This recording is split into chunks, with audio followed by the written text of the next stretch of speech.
Hey guys, tonight we begin with the most glamorous palace in history and its most disgusting secret.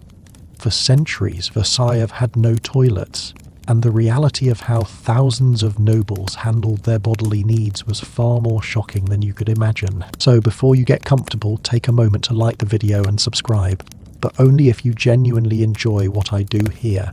And let me know in the comments where you are tuning in from and what time it is for you. It is always fascinating to see who is joining us from around the world. Now, dim the lights, maybe turn on a fan for that soft background hum, and let's ease into tonight's journey together. What if I told you that the Palace of Versailles, with its hall of mirrors and gilded ballrooms, had virtually no toilets for the thousands of courtiers who lived there?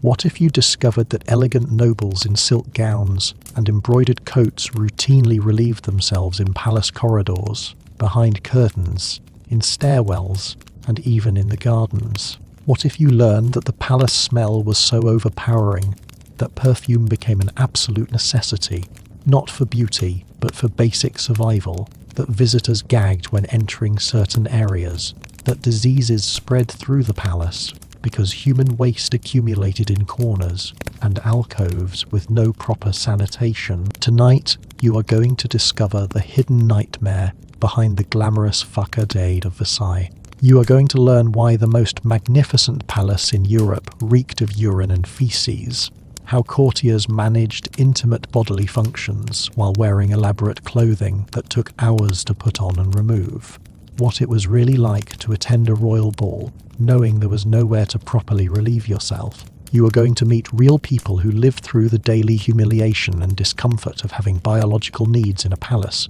designed for display rather than for actual human living.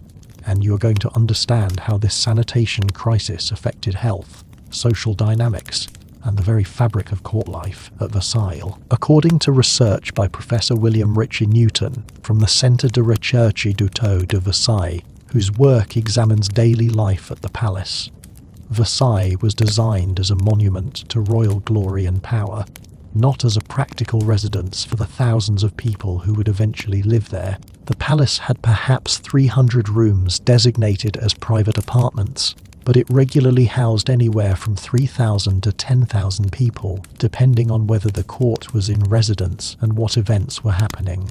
The mathematical reality was brutal. There was nowhere near enough toilet facilities for the people living and working at Versailles. Professor Newton's research reveals that when Louis IV moved his court to Versailles in 1682, he created a palace culture where proximity to the king was everything. Nobles competed for rooms in the palace, for the right to attend court functions, for positions that would keep them near the centre of power. Thousands of courtiers, their servants, palace employees, guards, and visitors crowded into Versailles, all trying to maintain appearances of elegance and refinement while dealing with the most basic human biological needs in a building that had made almost no provision for sanitation. According to Professor Newton, the palace had approximately 350 private rooms that functioned as apartments for important courtiers.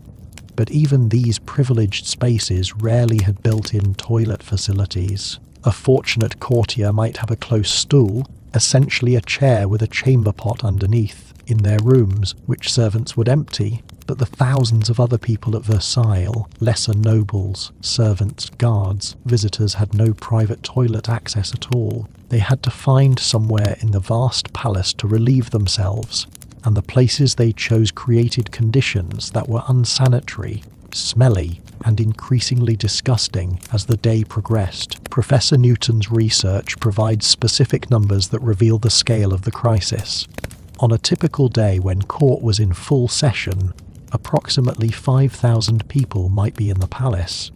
Of these, perhaps 300 had access to private chamber pots in their apartments. Another 50 might have access to one of the palace's limited guard-robes, small toilet rooms with seats over cesspit chutes. This left approximately 4,650 people with no toilet access whatsoever. They had to find makeshift solutions, and those solutions created a sanitation nightmare that persisted for over a century. Think about what this meant for daily life at the most glamorous court in Europe.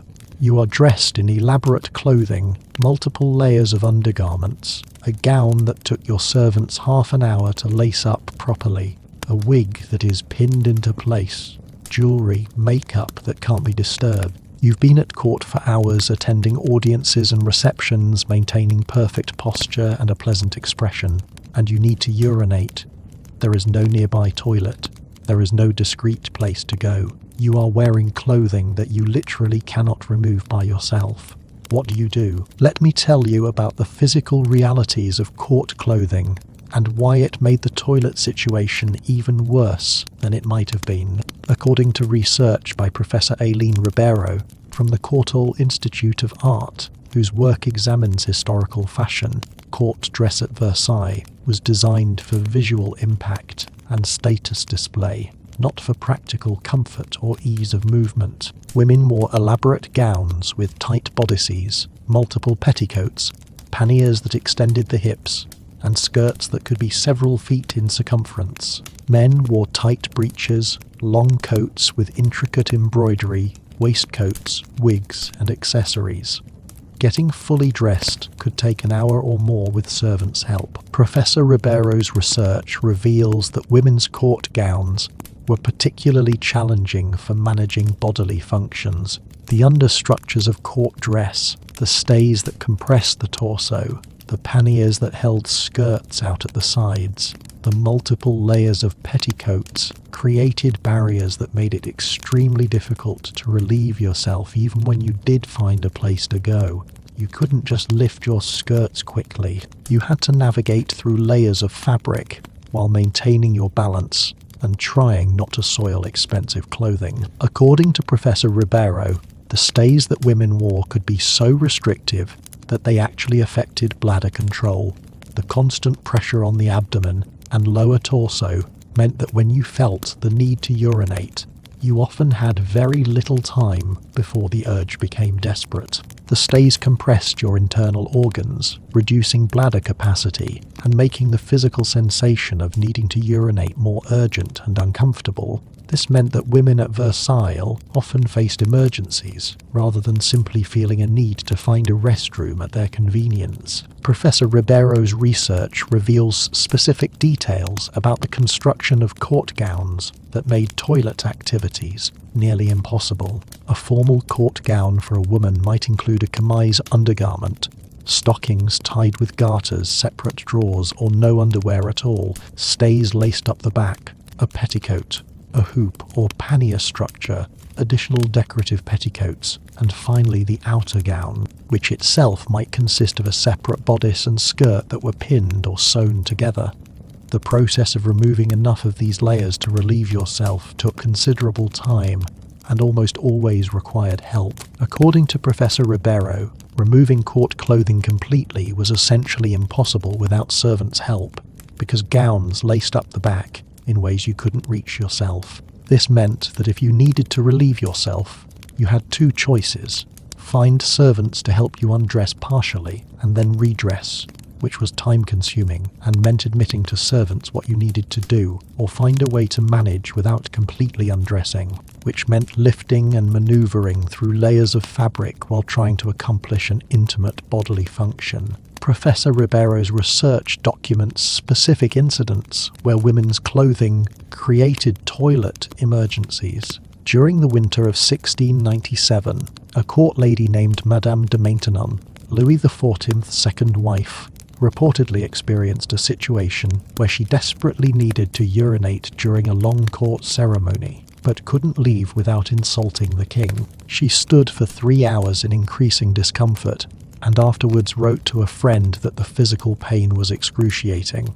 The irony was that Madame de Maintenon, as the king's wife, had better access to facilities than almost anyone else at court. If she suffered, imagine what lesser courtiers endured. Think about being in a beautiful gown that cost more than most people earned in a year, standing in the hall of mirrors surrounded by hundreds of other courtiers, feeling increasing bladder pressure. You can't leave without drawing attention. You can't ask for help without admitting your need. You are trapped by your clothing, by social expectations, by the physical layout of the palace. The pressure builds. and you have to make a choice about what to do. According to research by Professor Daniel Roche from the Collège de France, whose work examines material culture in early modern France, the physical discomfort of needing to use the toilet while trapped in court dress created significant psychological stress for courtiers. Many developed anxiety about attending long court functions, knowing that they would have no way to relieve themselves if the need arose. Some courtiers tried to limit their fluid intake on days when they would attend court, which created its own health problems, including dehydration, headaches, and increased risk of kidney stones. Professor Roche's research reveals that some courtiers developed elaborate pre-court routines to try to minimize the risk of needing the toilet during functions. You might wake several hours early to ensure you could use your chamber pot multiple times before dressing. You would avoid drinking anything after mid-morning if you had to attend an afternoon functions. You might even take herbal preparations that were believed to reduce urine production, though these were often ineffective and sometimes harmful. The constant worry about your body's needs while at court created a level of stress that modern people, accustomed to readily available bathrooms, can barely imagine. Now, let me tell you about where people actually went when they could no longer hold it. According to research by Professor Mathieu de Vinher from the Centre de Recherche d'Auto de Versailles, whose work examines the daily functioning of the palace, courtiers used any secluded space they could find, behind tapestries, in corners of rooms, on staircases, in alcoves behind furniture, and extensively in the gardens. Palace accounts record constant complaints about the smell and the need for more frequent cleaning of areas where people had obviously been relieving themselves. Professor de Vinher's research reveals that palace corridors and staircases were particularly problematic because they were necessary passages but were not constantly supervised or observed. A courtier who desperately needed to urinate might slip into a stairwell, use a corner or an alcove, and then return to court activities. The palace had hundreds of these semi-private spaces, and over the course of a day, with thousands of people in residence, many of them would be used as makeshift toilets. According to Professor de Vinher, certain staircases at Versailles became notorious among regular courtiers as places where the smell was particularly bad. The back stairs near the chapel, the service stairs in the north wing, the narrow passages that connected different levels of the palace,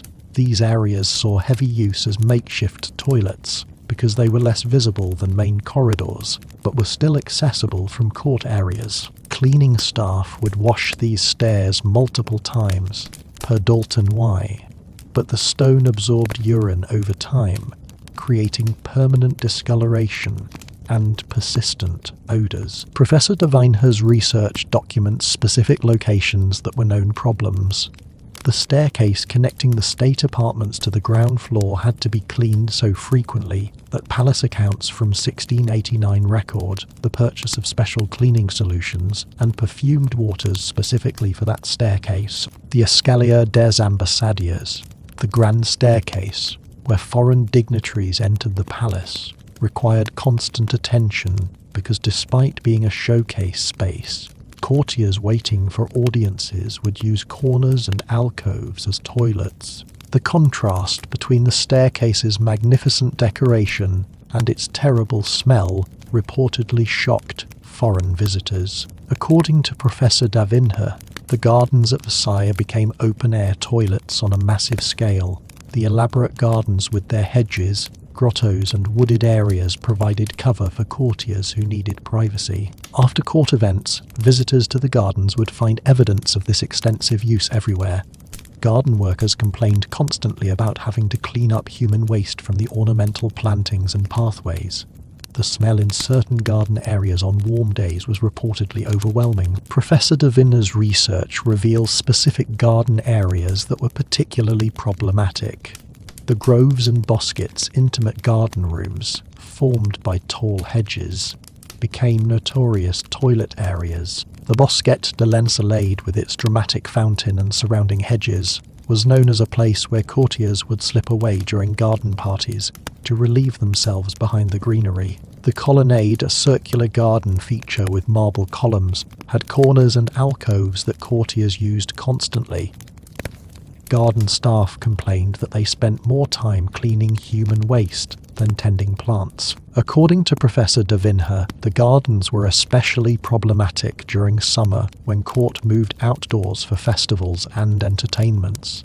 During the famous outdoor parties and musical performances that Louis XIV hosted in the gardens, thousands of people would be in the garden spaces for hours. With no toilet facilities available, people would slip into the wooded areas behind statues, into the bosquets, and into any secluded space to relieve themselves.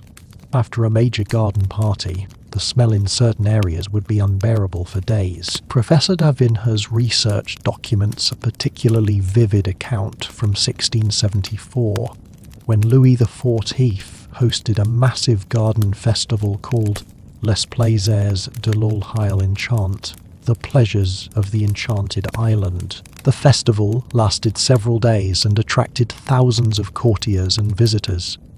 Garden workers afterwards submitted complaints to palace administration about the extraordinary amount of human waste throughout the garden spaces. They described feces behind nearly every statue, urine stains on marble features, and waste in the bosquets so extensive that some plantings had to be replaced because they were contaminated. Professor de Vinher's research reveals that the palace even had to post signs in some areas forbidding people from urinating or defecating there, which tells you both that the practice was widespread enough to require official prohibition, and that the prohibitions were generally ignored. Palace regulations from the 1670s and later decades repeatedly mention the problem of human waste in corridors, stairwells, courtyards and gardens, ordering increased cleaning and threatening punishments that were apparently never enforced. According to Professor de Vinher, one regulation from 1682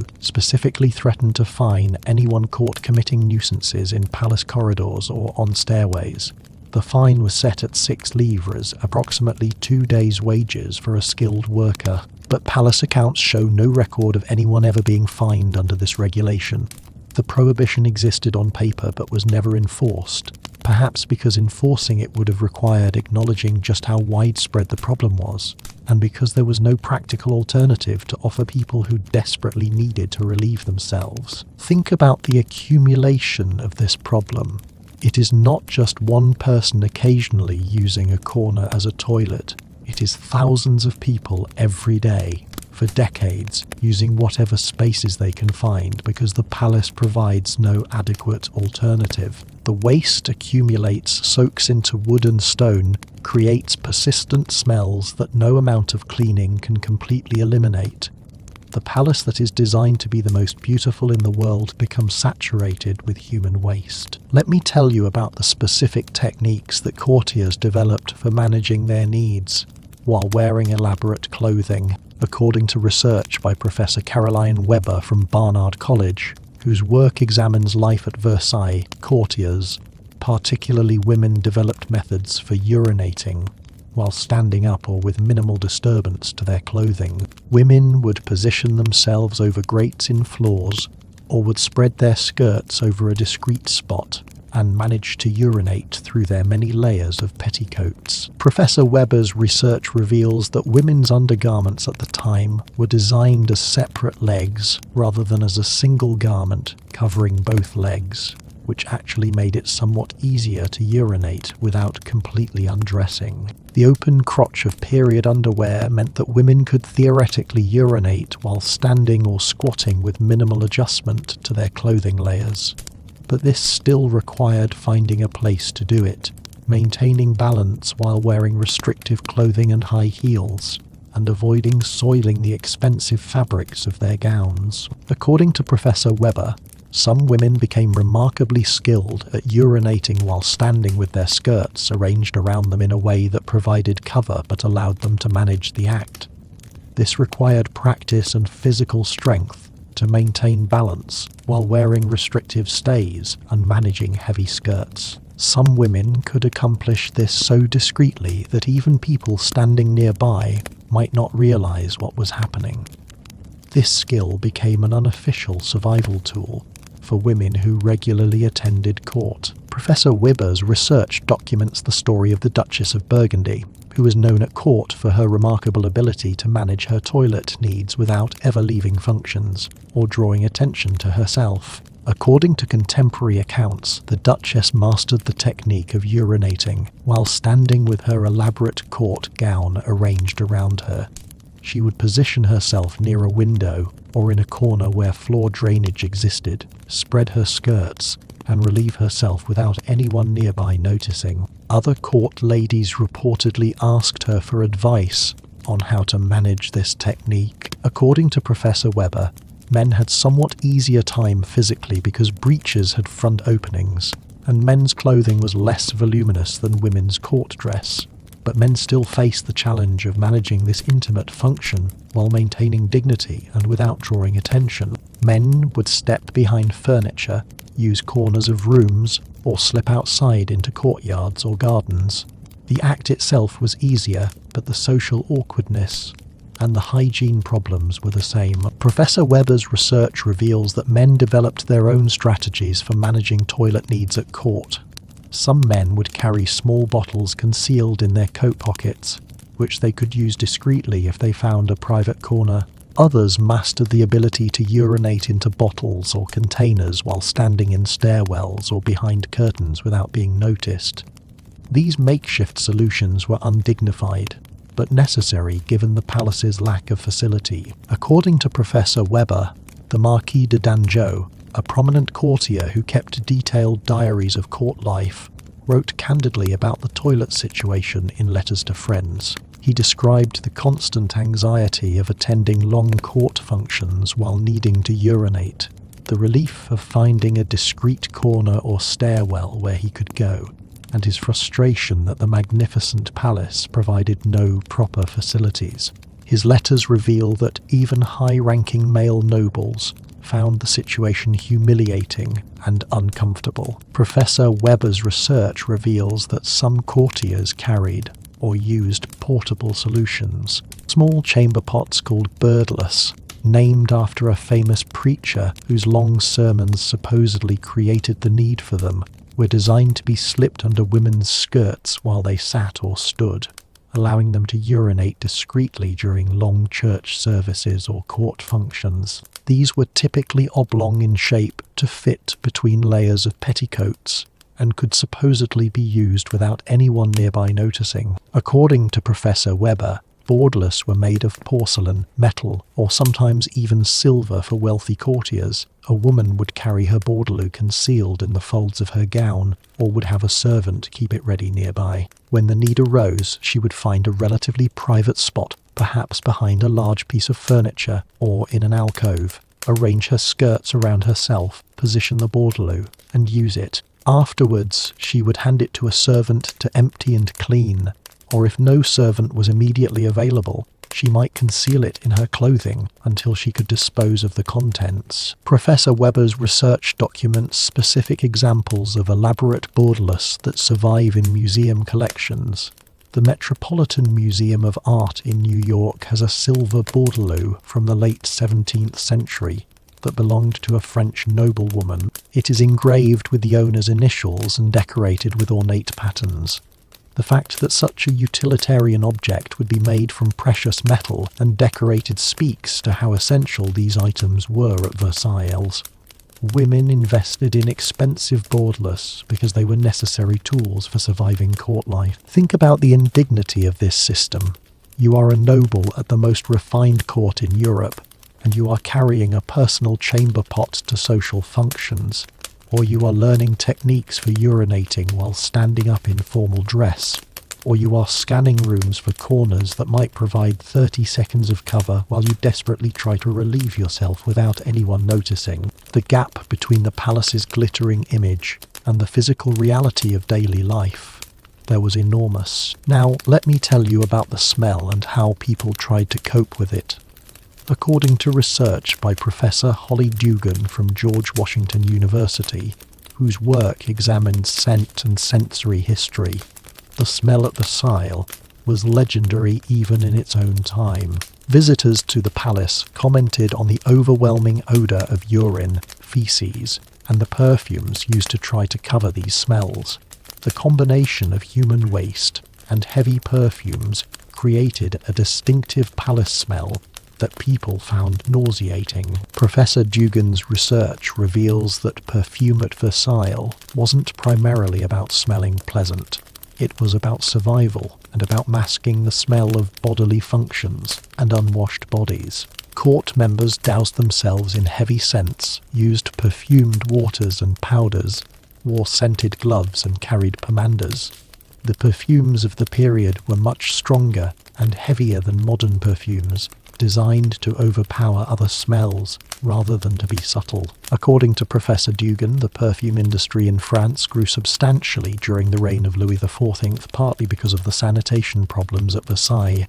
Perfumers in Grasse, in southern France, supplied the court with enormous quantities of scented products. Palace accounts show purchases of orange flower water, rose water, jasmine essence, musk, ambergris, civet, and dozens of other fragrant materials.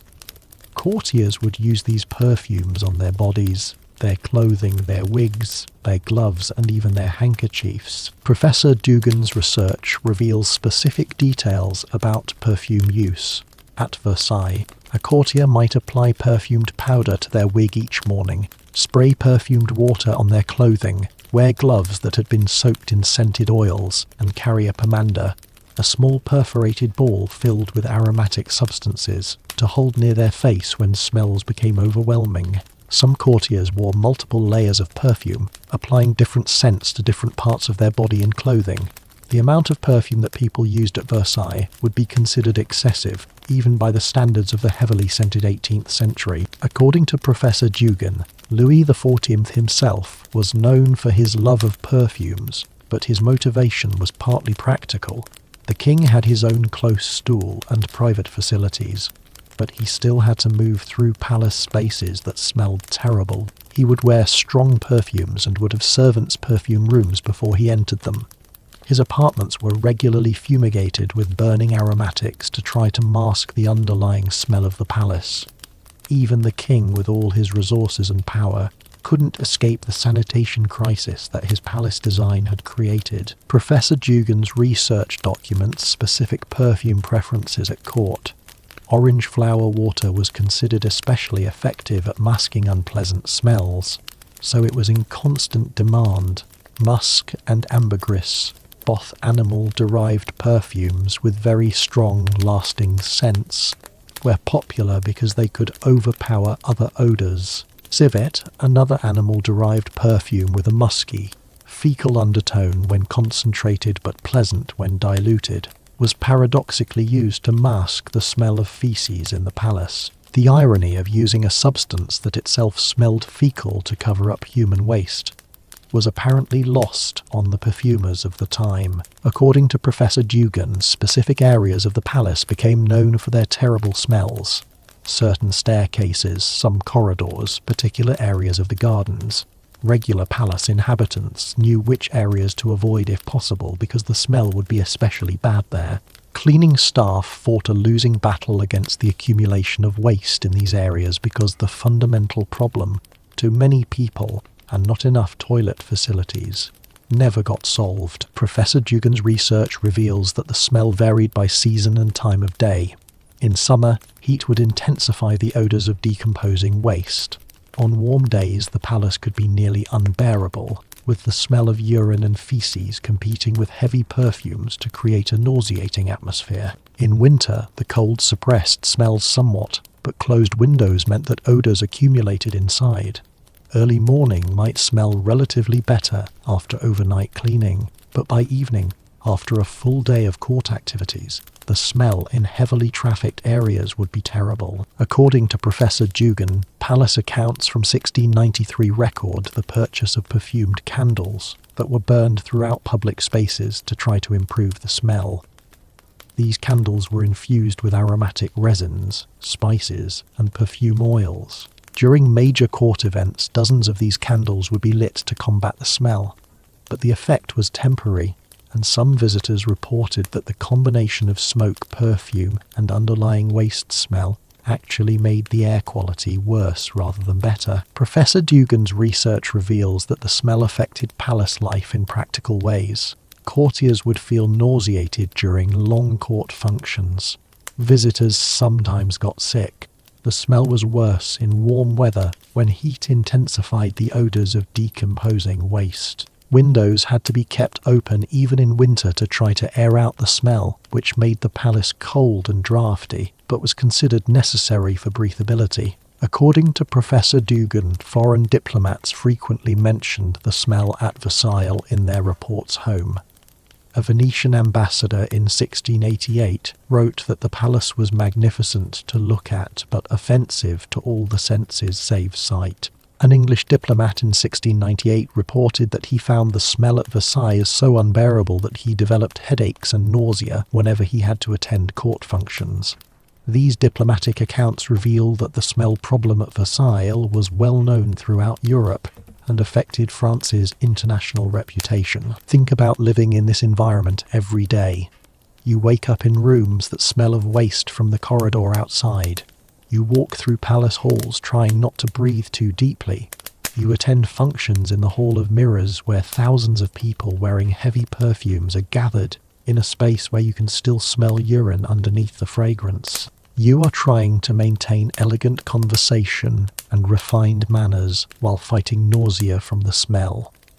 This was the daily reality at the world's most famous palace. Let me tell you about the health consequences of these sanitation conditions. According to research by Professor Colin Jones from Queen Mary University of London, whose work examines medicine and public health in early modern France, the unsanitary conditions at Versailles contributed to the spread of diseases and created chronic health problems for court residents. The accumulation of human waste provided breeding grounds for disease, causing organisms, attracted vermin, and created conditions where infections could spread easily. Professor Jones's research reveals that stomach ailments, intestinal infections, and dysentery were common at court. These conditions were likely spread through fecal-oral contamination. When people relieved themselves in palace spaces and then touched surfaces or food without adequate hand washing, they could spread pathogens. The palace had no running water, no sewage system, and no understanding of germ theory, so people didn't connect their illnesses to the sanitation conditions they lived in. According to Professor Jones, medical records from the late 17th and early 18th centuries show that courtiers at Versailles suffered from gastrointestinal problems at much higher rates than the general population of Paris, even though courtiers had better access to food and medical care. A study of medical consultations for prominent courtiers between 1690 and 1710 shows that approximately 40% of medical visits were for digestive problems, stomach pains, or intestinal issues. These rates were significantly higher than for comparable wealthy families living in Paris who weren't at Versailles. Professor Jones's research reveals specific disease outbreaks at Versailles that were likely connected to the sanitation crisis. In 1693, a dysentery outbreak at the palace killed several courtiers and made dozens more seriously ill. The outbreak began in the summer months when the heat would have intensified problems with waste decomposition. Medical records from the time describe symptoms consistent with bacterial dysentery, which spreads through fecal contamination of food or water. The outbreak eventually subsided when cooler weather arrived, and when the court temporarily relocated to other palaces. According to Professor Jones, skin infections and other ailments were also linked to the general unhygienic conditions.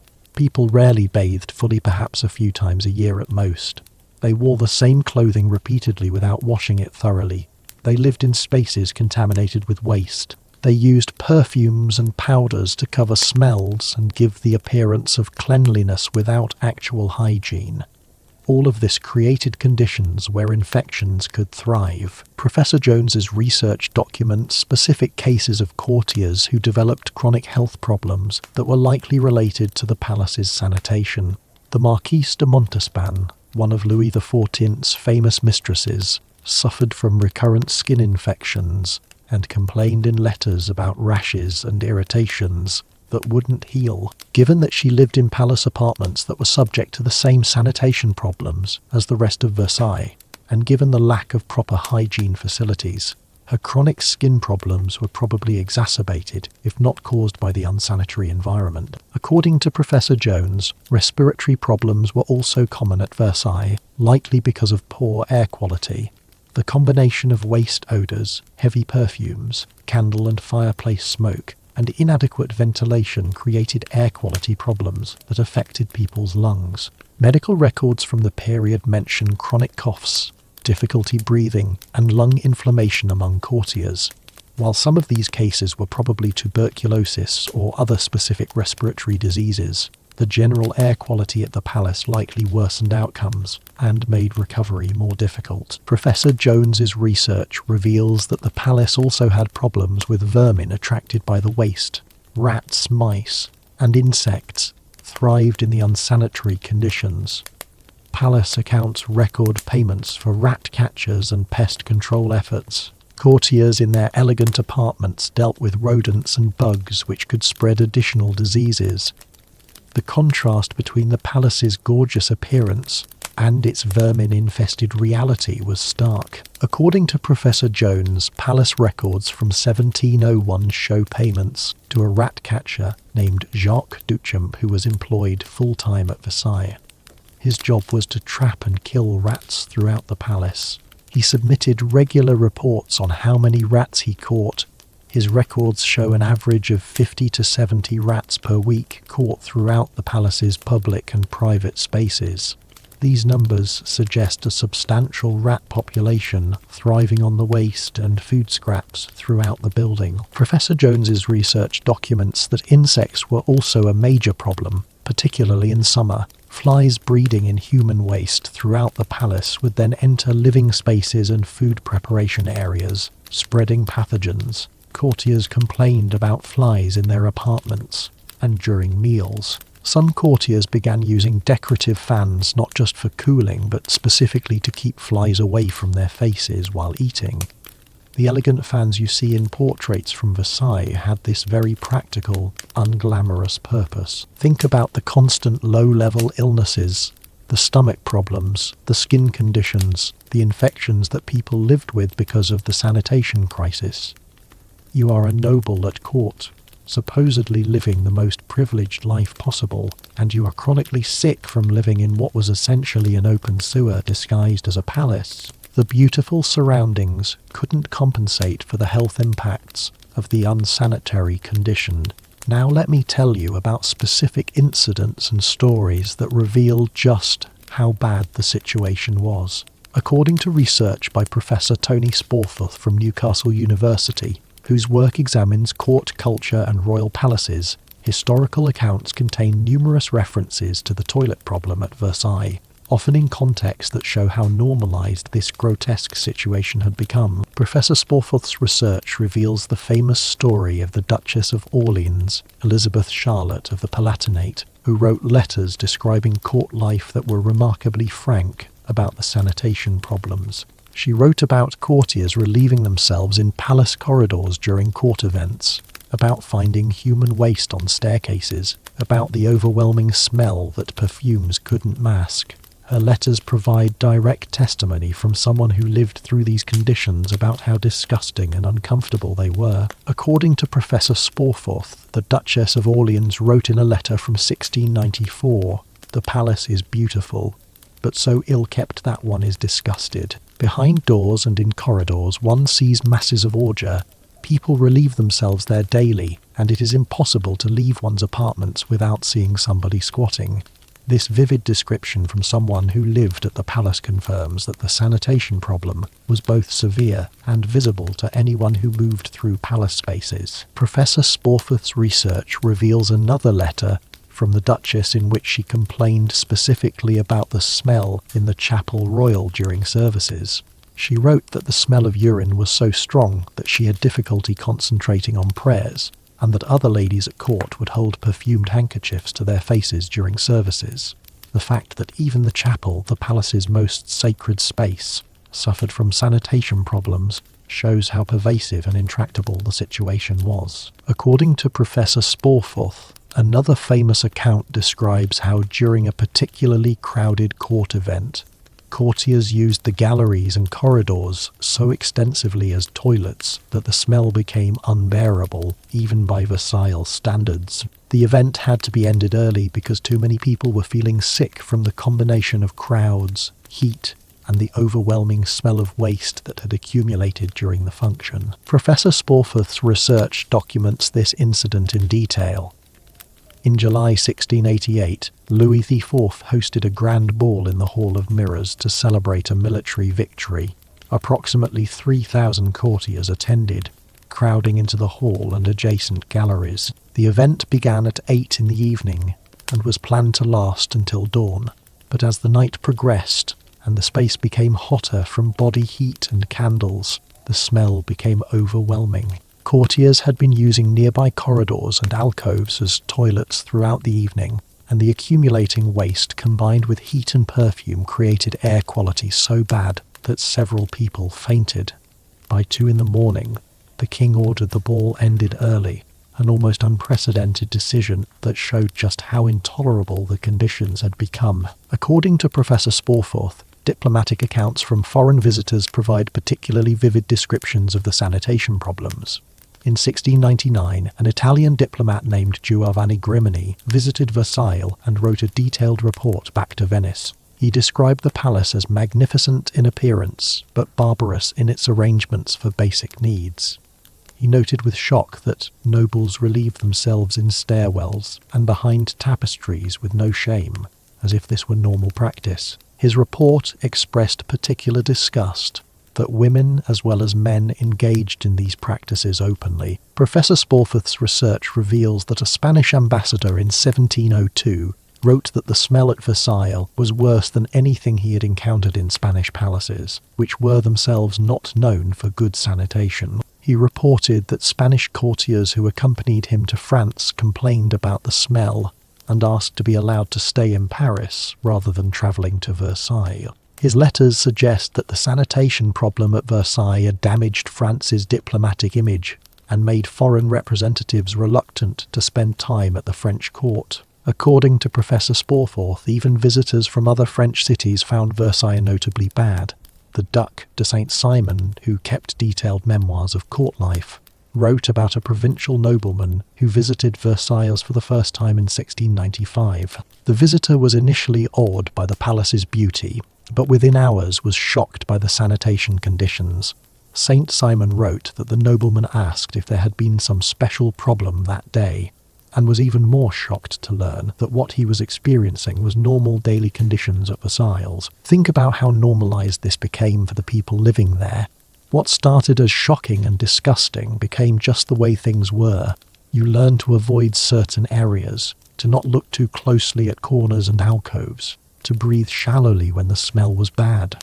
The courtiers who wrote about these conditions did so almost casually, as just another aspect of palace life, rather than as something intolerable that needed to change. Let me tell you about the few actual toilet facilities that did exist, and who got access to them. According to research by Professor Mathieu de Vinhay, whose work examines palace infrastructure, Versailles did have some actual built facilities, but they were extremely limited and were primarily reserved for the royal family and the highest nobles. These facilities consisted of close stools, chairs with chamber pots underneath, in private apartments, and a very small number of guard-robes, small rooms with seats over chutes that dropped waste into cesspits below. Professor de Vinhay's research reveals that even the king's toilet arrangements were primitive by modern standards. Louis XIV's close stool was elaborate and decorated,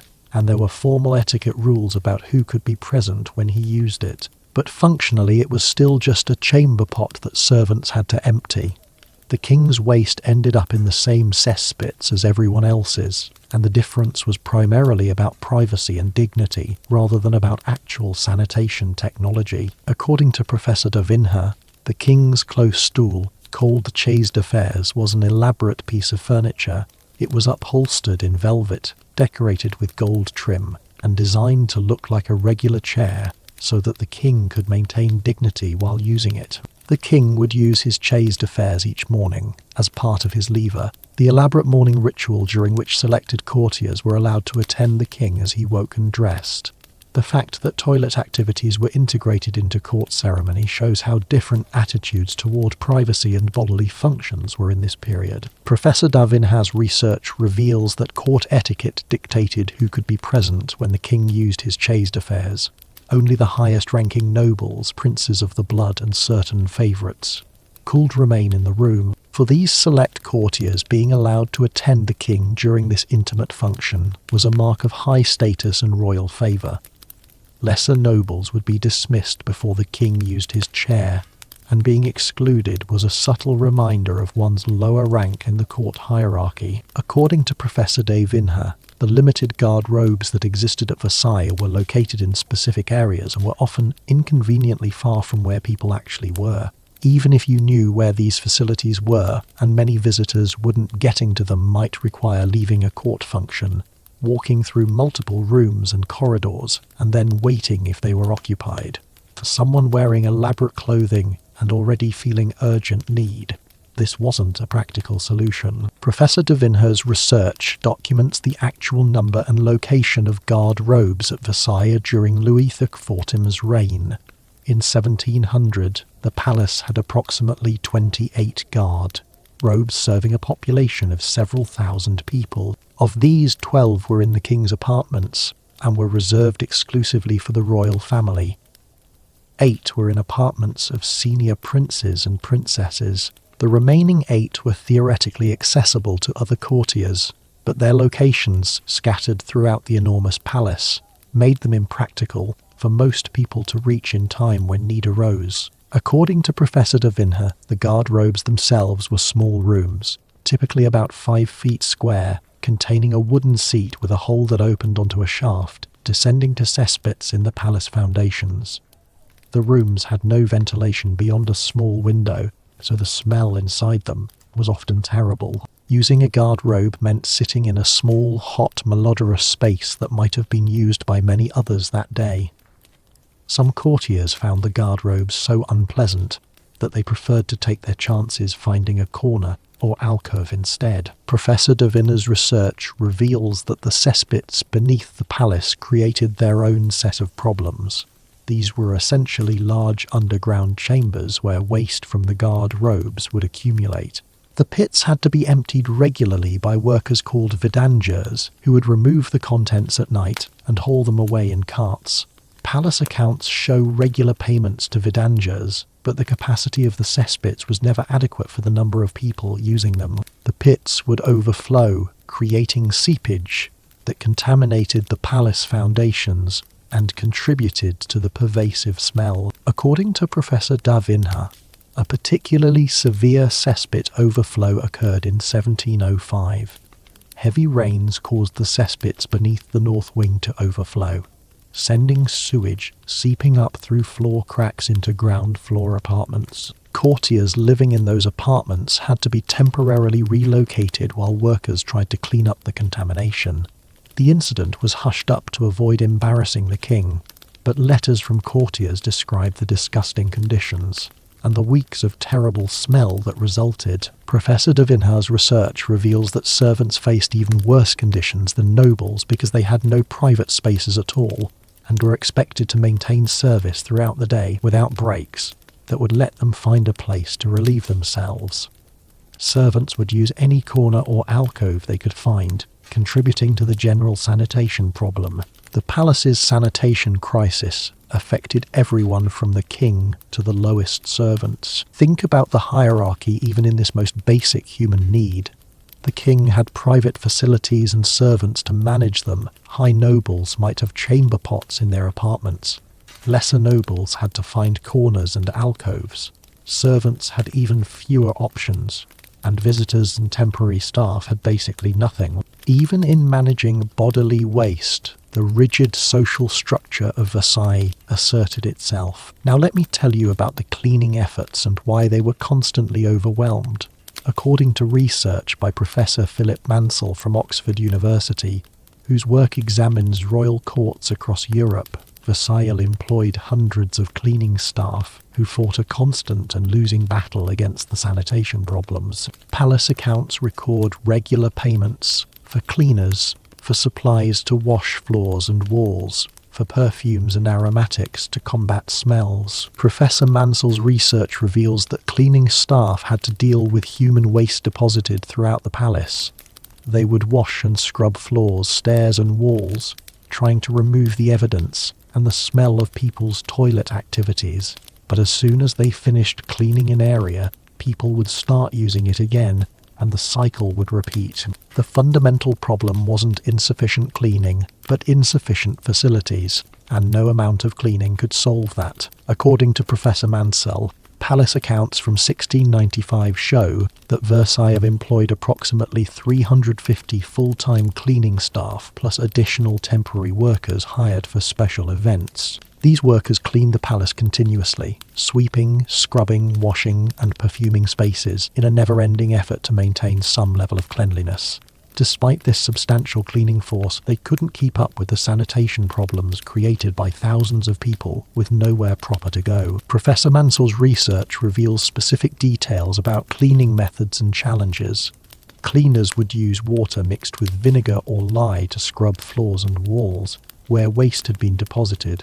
They used sand as an abrasive for particularly stubborn stains. After cleaning, they would spray perfumed water or burn aromatic resins to try to improve the smell. But stone and wood absorbed waste over time, making it impossible to fully eliminate stains and odours even with intensive scrubbing. According to Professor Mansell, certain areas required cleaning multiple times per Dalton Y.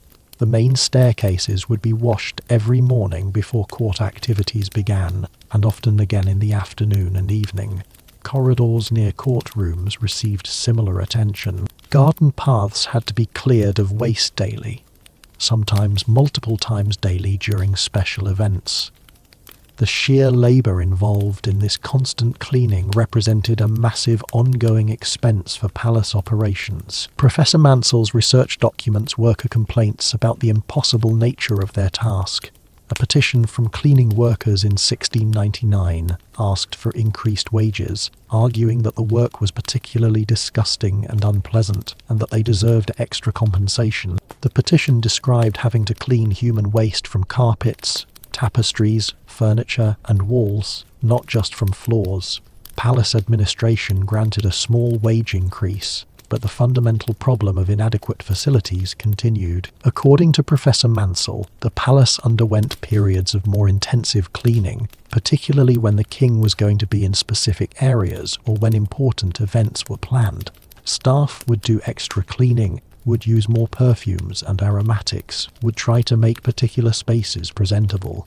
But these special efforts were temporary, and the underlying conditions remained unchanged. Within days or even hours, cleaned areas would be contaminated again. Professor Mansell's research reveals that some areas of the palace eventually became so saturated with urine and feces that the smells were permanently embedded in the building materials.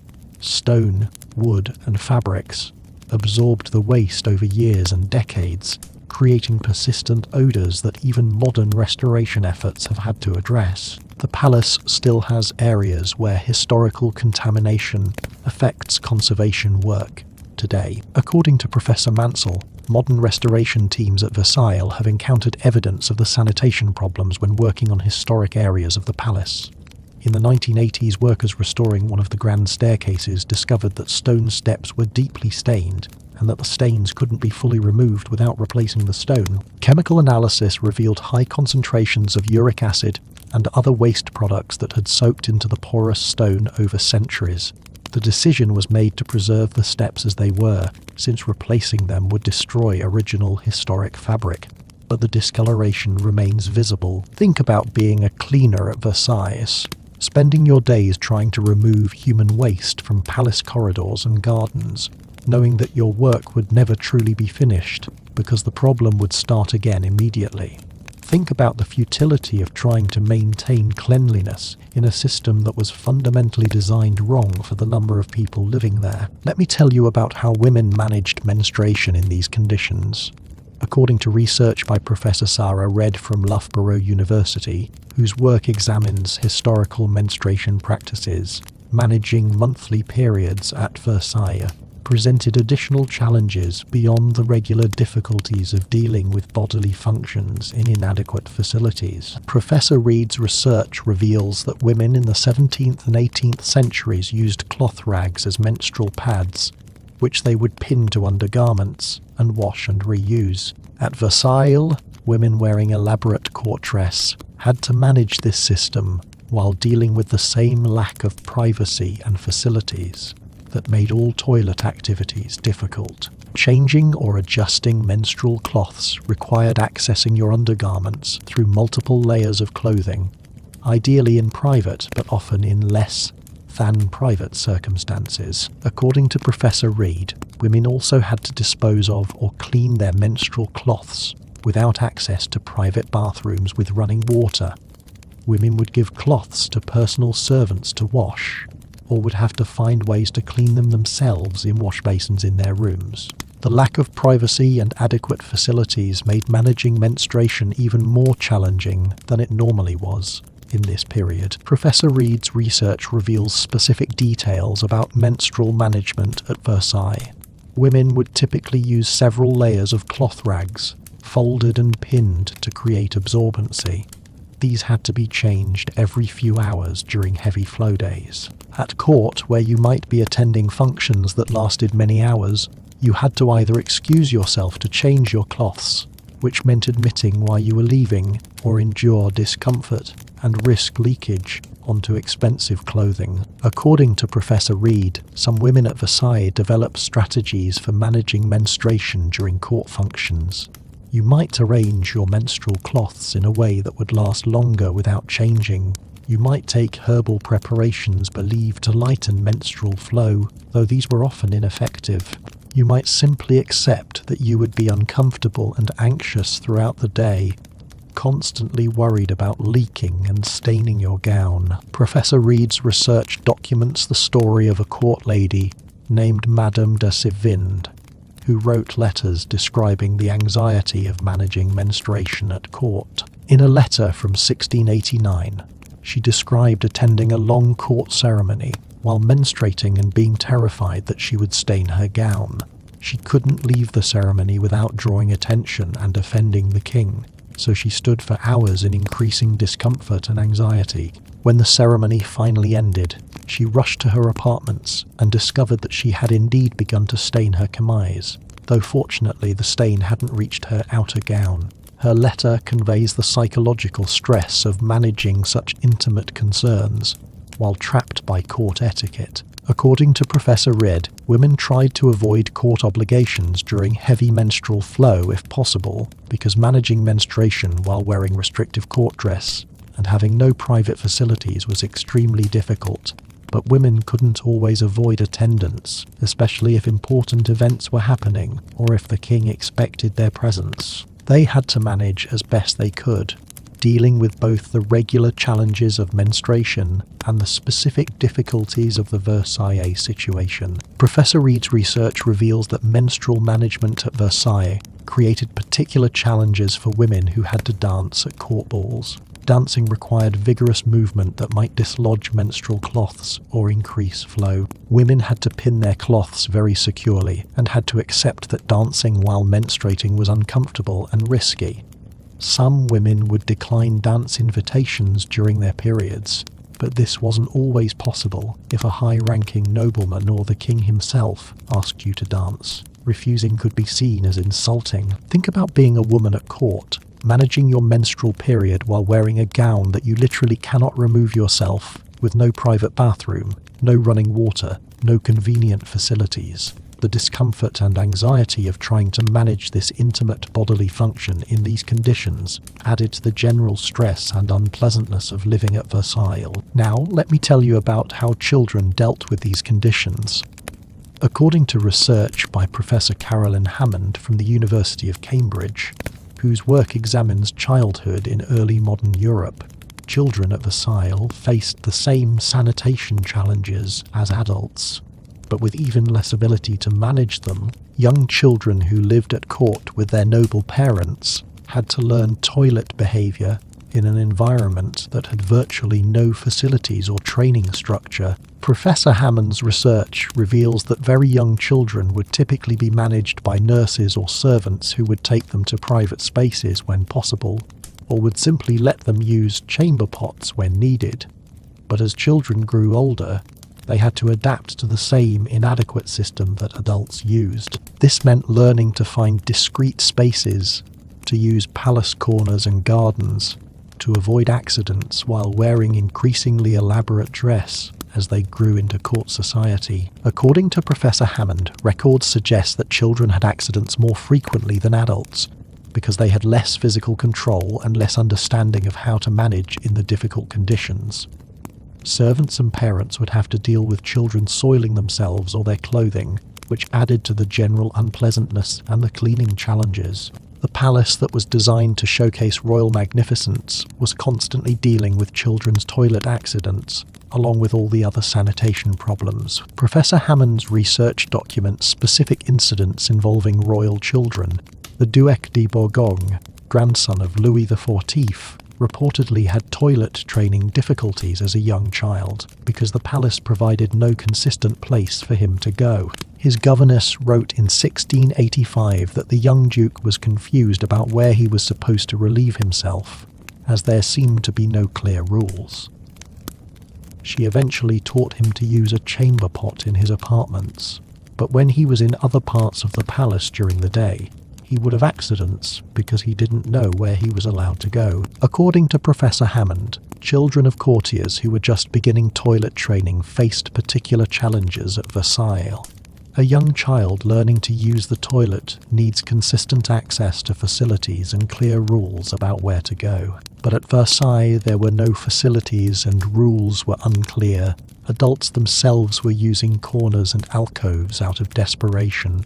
How could parents teach children proper toilet behaviour in an environment that had no proper toilets? Professor Hammond's research reveals that teaching children proper toilet behaviour at Versailles meant teaching them the same inadequate coping strategies that adults used rather than teaching them to use proper facilities. Children learned to find corners and alcoves, learned which areas of the gardens provided cover, learned to manage their clothing for quick access. They absorbed the understanding that this was just how palace life worked. According to Professor Hammond, children at Versailles developed their own knowledge of palace geography based on toilet needs. They learned which staircases were least likely to have adults using them, which garden areas provided the best cover, which alcoves were acceptably private. This informal knowledge was passed between children, with older children teaching younger ones where it was safe to go. The fact that children had to develop such strategies speaks to how completely the palace had failed to provide for basic human needs. Think about growing up in these conditions, learning from childhood that even at the most magnificent palace in the world, you would regularly need to find corners to relieve yourself in, that you would smell urine and feces throughout the palace, that perfume was as much about covering smells as about smelling nice. The palace's sanitation crisis shaped the experiences of children who grew up at court. Let me tell you about attempts to address the problem and why they failed. According to research by Professor Guy Walton from New York University, whose work examines the architecture and infrastructure of Versailles, there were periodic proposals and limited efforts to improve sanitation at the palace, but none of them addressed the scale of the problem or succeeded in creating adequate facilities for the population living there. Professor Walton's research reveals that some areas of the palace had guard robes added over the years, small toilet rooms that connected to primitive sewage systems of pipes and cesspits. But these additions were far too few for the population, and the cesspit systems created new problems because they would overflow and required regular emptying. The smell from cesspit areas could be as bad as the smell from areas used as makeshift toilets. According to Professor Walton, in 1701 the palace superintendent of buildings, Jules Hardouin Mansart, submitted a proposal to Louis XIV for adding 30 additional guard-robes throughout the palace and expanding the cesspit capacity. The proposal included architectural drawings showing where the new facilities could be located and estimated costs for the construction.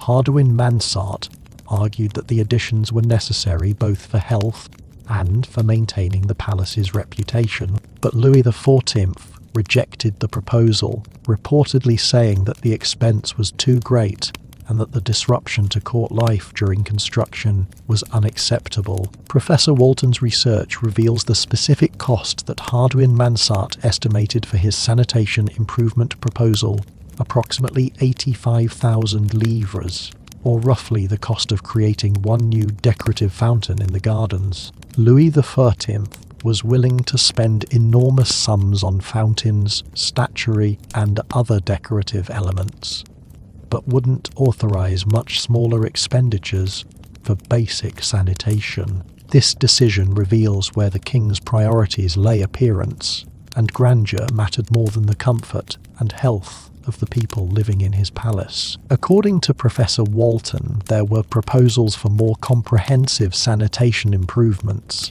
including suggestions for additional guard-robes and better cesspit systems. But these proposals required significant construction, would be expensive, and would disrupt court life during building work. The improvements never happened on the scale needed, because the palace's primary purpose was display and power rather than practical function, and creating adequate sanitation would have required admitting that the palace had fundamental design flaws. Professor Walton's research reveals that some courtiers made private improvements to their own apartments. Those who were wealthy enough might pay for a guard-robe to be added to their apartments, connecting to the cesspit system or to an external pipe. But these private improvements benefited only the individuals who could afford them and did nothing to address the general sanitation crisis affecting the thousands of other people at the palace. According to Professor Walton, the Prince de Condé, one of the wealthiest nobles at court, paid to have 2 guard-robes installed in his palace apartments in 1695. The construction cost approximately 3,000 livres, far beyond what most courtiers could afford. Even for the prince, the guard-robes were a mixed blessing, because connecting to the overloaded cesspit system meant that when the pits overflowed, the smell would affect his apartments as much as anyone else's. Professor Walton's research reveals that, as time went on and the sanitation problems persisted, they became one of the factors that made Versailles less attractive as a royal residence. Later kings spent less time at Versailles, partly because other palaces were more comfortable to live in. The palace that Louis XIV had created as the ultimate symbol of royal power became, in practical terms, an uncomfortable and unsanitary place that even the royal family wanted to escape from when possible. Think about the institutional inertia that allowed this problem to persist for over a century. Everyone knew the sanitation at Versailles was terrible. Everyone complained about it. Proposals were made to fix it. But the fundamental problems never got adequately addressed because fixing them would have required admitting that the glorious palace had major flaws and would have required resources and disruption that the court wasn't willing to commit to.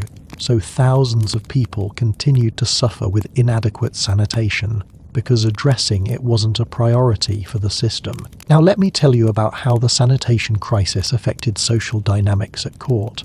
According to research by Professor Gerwin Duindam from Leiden University, whose work examines court culture and power, the toilet situation at Versailles created social awkwardness and hierarchies around something as basic as bodily functions. Who had access to better facilities, who could maintain dignity while managing their needs, who got caught in embarrassing situations. All of this fed into the complex social dynamics of court life. Professor Duindam's research reveals that nobles with apartments in the palace proper had at least private rooms where they could use chamber pots with some dignity. Lesser nobles who lived in town but attended court daily had no private spaces at all.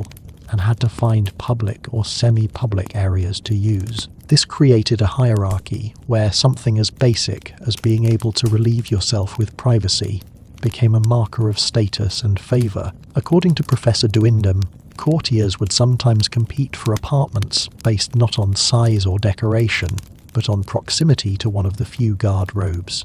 An apartment near a guard-robe was valuable because it meant you could access a toilet more quickly when need arose. Some courtiers paid bribes or traded favours to secure apartments in locations that provided better toilet access.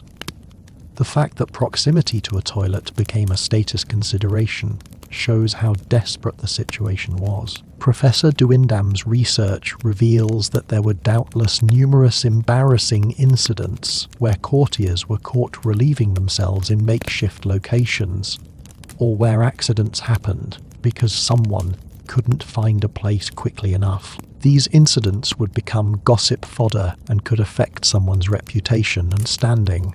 The cruelty of court society meant that even humiliations arising from the inadequate facilities could be used as social weapons. According to Professor Duindam, court memoirs and letters contain references to embarrassing toilet incidents that became court gossip. In 1698, a courtier was reportedly caught by a group of ladies while urinating behind a tapestry in one of the staterooms. The incident became widely discussed, and the unfortunate courtier's name became associated with the embarrassment. Such incidents could affect social standing and marriage prospects, as families didn't want to ally themselves with someone who had been publicly humiliated. Professor Duindam's research documents another incident from 1703 when a provincial nobleman visiting Versailles for the first time suffered an accident. He soiled himself while trapped in a long court ceremony with no way to leave and no idea where he could have gone even if he had been able to leave. The incident was witnessed by others and became court gossip. The nobleman was so humiliated that he left court immediately and reportedly never returned to Versailles. According to Professor Duindam, women faced particular social dangers regarding toilet issues because modesty and cleanliness were considered essential feminine virtues. A woman who was seen or rumoured to have had a toilet accident or to have been caught in an undignified position could face severe social consequences. Gossip about such incidents could ruin reputations and damage marriage prospects for young women. Professor Duindam's research reveals that visitors and newcomers to court were particularly vulnerable to embarrassment because they didn't know the palace layout, didn't know which areas were commonly used as makeshift toilets and which weren't, and hadn't learned the coping strategies that regular court members had developed. First-time visitors might commit breaches of etiquette or might have accidents simply because they didn't understand how to navigate the system. Think about how something as universal and non-shameful as needing to urinate became a source of social anxiety and potential embarrassment, because the palace provided no adequate facilities. You are constantly aware that you might need to relieve yourself, and that finding a place to do so might result in being seen by others, or might mean using a space that is already disgusting, or might somehow violate unspoken rules about which areas are acceptable to use. The sanitation crisis created psychological stress on top of the physical discomfort. Let me tell you about comparisons to other royal palaces, and why Versailles was particularly bad. According to research by Professor Olga Medvedkova from the Sorbonne, whose work examines palace architecture across Europe, many royal palaces of the period had inadequate sanitation by modern standards, but Versailles was notably worse than most because of the combination of its massive size and the enormous population that lived there. Professor Medvedkova's research reveals that some other European palaces had more guard-robes relative to their population, or had better cesspit systems, or were designed with more attention to practical living arrangements. The Louvre, for example, had sanitation facilities that, while still inadequate by modern standards, were better than Versailles. But Louis XIV had specifically wanted Versailles to be about grandeur rather than comfort, and the palace reflected those priorities. According to Professor Medvedkova, the Louvre Palace in Paris had approximately 40 guard-robes, serving a population roughly half that of Versailles. meaning the ratio of toilets to people was significantly better than at Versailles. Additionally, the Louvre's location in Paris meant that courtiers and visitors could leave the palace to use facilities in nearby buildings if desperate. Versailles, located miles from Paris in the countryside, offered no such escape option. Professor Medvekova's research reveals that English royal palaces of the same period also had sanitation problems, but they generally didn't house populations as large as Versailles did, which made the problems more manageable. Hampton Court Palace, for instance, had guard robes and improved water systems that helped with sanitation. The massive concentration of people at Versailles created sanitation challenges on a scale that other palaces didn't face. According to Professor Medvedkova, Hampton Court under William III and Mary II had approximately 35 guard robes for a court population that rarely exceeded 1,000 people. The palace also had better ventilation and waste disposal systems because renovations in the 1690s included sanitation improvements. English visitors to Versailles often commented that the French palace was more magnificent in appearance, but far less comfortable to live in than English royal residences. Professor Medvedkova's research reveals that awareness of Versailles' sanitation reputation may have influenced palace building elsewhere. When other European rulers built or renovated palaces in the 18th and 19th centuries, they sometimes specifically included better sanitation features, perhaps learning from Versailles' mistakes. The toilet crisis at Versailles became a cautionary tale about what happened when you designed purely for display without adequate attention to livability. According to Professor Medvedkova, when the Elector of Bavaria built Nymphenburg Palace near Munich in the early 18th century, he specifically instructed architects to include adequate guard robes throughout the building. He reportedly said he wanted to avoid the French problem of magnificent spaces, but inadequate facilities. Similarly, when the Palace of Cassata near Naples was built in the mid-18th century, plans included numerous guard robes and an innovative waste disposal system, specifically because the architects wanted to avoid repeating Versailles' mistakes. Think about the irony that the palace designed to be the ultimate expression of royal power and magnificence became infamous for its terrible toilets. Louis IV Versailles wanted Versailles to inspire awe and envy in visitors from across Europe. Instead, it also inspired disgust and became a symbol of how dysfunctional the French royal system had become, unable to address even the basic sanitation needs of the people living in its greatest palace. Now, let me tell you about the gradual improvements that came only after the Revolution and how modern Versailles handles the millions of tourists who visit. According to research by Professor Mathieu de Vinher, significant improvements to Versailles' sanitation only came in the 19th century, after the palace was no longer a royal residence. The installation of modern plumbing and sewage systems transformed the palace from the unsanitary nightmare it had been. Professor Davin's research reveals that after the French Revolution, when Versailles was no longer housing a royal court, there was opportunity to make structural improvements without disrupting court life. During the 19th century, particularly during the reign of Louis Philippe, who turned Versailles into a museum, modern sanitation facilities were finally installed. The palace got actual bathrooms, running water, and connection to sewage systems. According to Professor de Vinhay, the first major sanitation improvements at Versailles came in the 1830s and 1840s, when Louis Philippe oversaw the palace's transformation into a museum. Workers installed water pipes connected to nearby water sources, created a basic sewage system to replace the old cesspit network, and added multiple water closets, early flush toilets, throughout the building. These improvements cost approximately 200,000 francs, a substantial sum, but one that Louis Philippe considered necessary to make the palace suitable for public visitation. Professor de Vinher's research reveals specific details about the 19th century improvements. By 1850, Versailles had approximately 50 water closets distributed throughout the palace, plus numerous wash basins with running water. These facilities were intended primarily for palace staff, and for the growing number of tourists visiting the museum. The transformation from a palace with essentially no toilets to one with 50 modern facilities represented a complete reversal of the sanitation situation. According to Professor de Vinher, modern Versailles as a tourist site has extensive toilet facilities for visitors, far more than existed during the palace's centuries as a royal residence.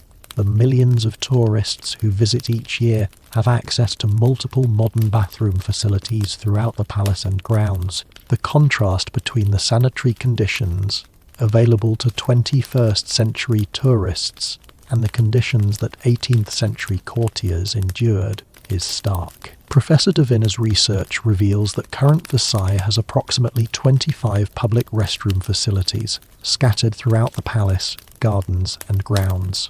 These modern facilities serve the roughly 8 million tourists who visit annually. The palace now has far better toilet provision for temporary visitors than it ever had for the thousands of people who actually lived there. The irony is almost too obvious to mention. According to Professor de Vinher, restoration and conservation work at Versailles still occasionally has to deal with evidence of the historical sanitation problems. Areas where stone or wood was damaged by centuries of exposure to urine, spaces where waste accumulated and affected building materials.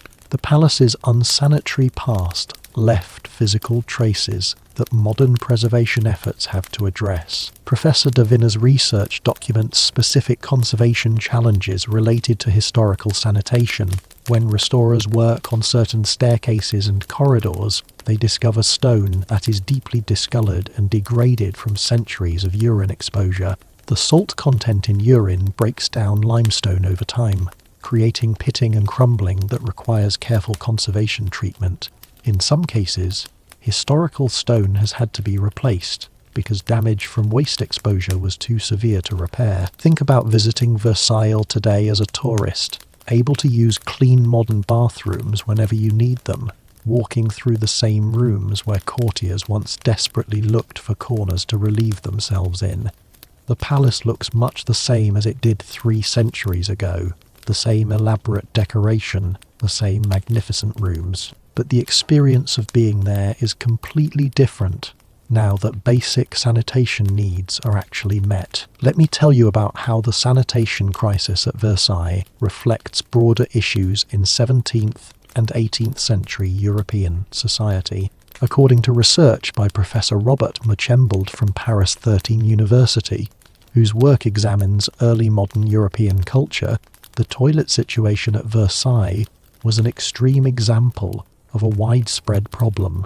European cities and elite spaces in this period generally had terrible sanitation, and disease rates were high as a result. Professor Muchembold's research reveals that urban areas throughout Europe struggled with human waste disposal. Cities had minimal sewage systems, people threw waste into streets, and sanitation was primitive. But urban poor had less pretense to maintain than palace courtiers did.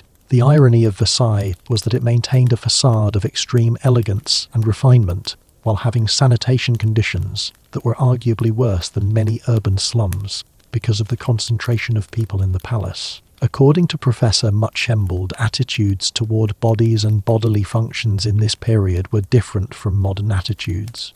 People were more accustomed to smells and to lack of privacy.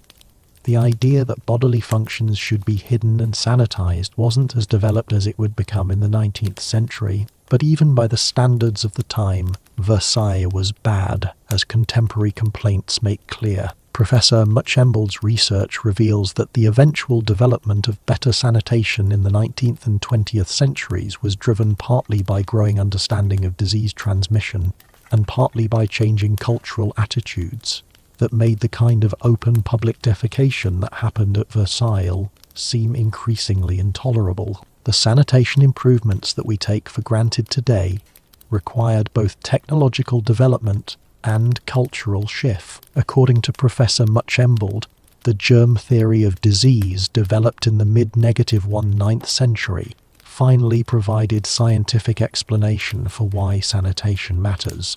When researchers like Louis Pasteur demonstrated that microorganisms cause disease and that these organisms spread through contaminated water and waste, it became clear why places like Versailles had been so unhealthy. The high rates of gastrointestinal disease, the infections, the vermin, all of it made sense.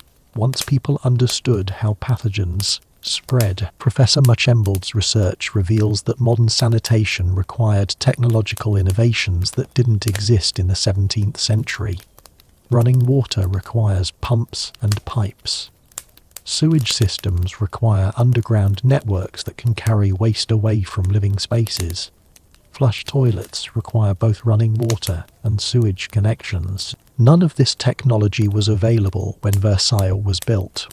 But by the 19th century, these technologies had developed to the point where modern sanitation became possible. Think about how much we take modern sanitation for granted. The ability to use a clean private bathroom whenever you need it. The existence of sewage systems that carry waste away. The understanding of hygiene that prevents disease spread.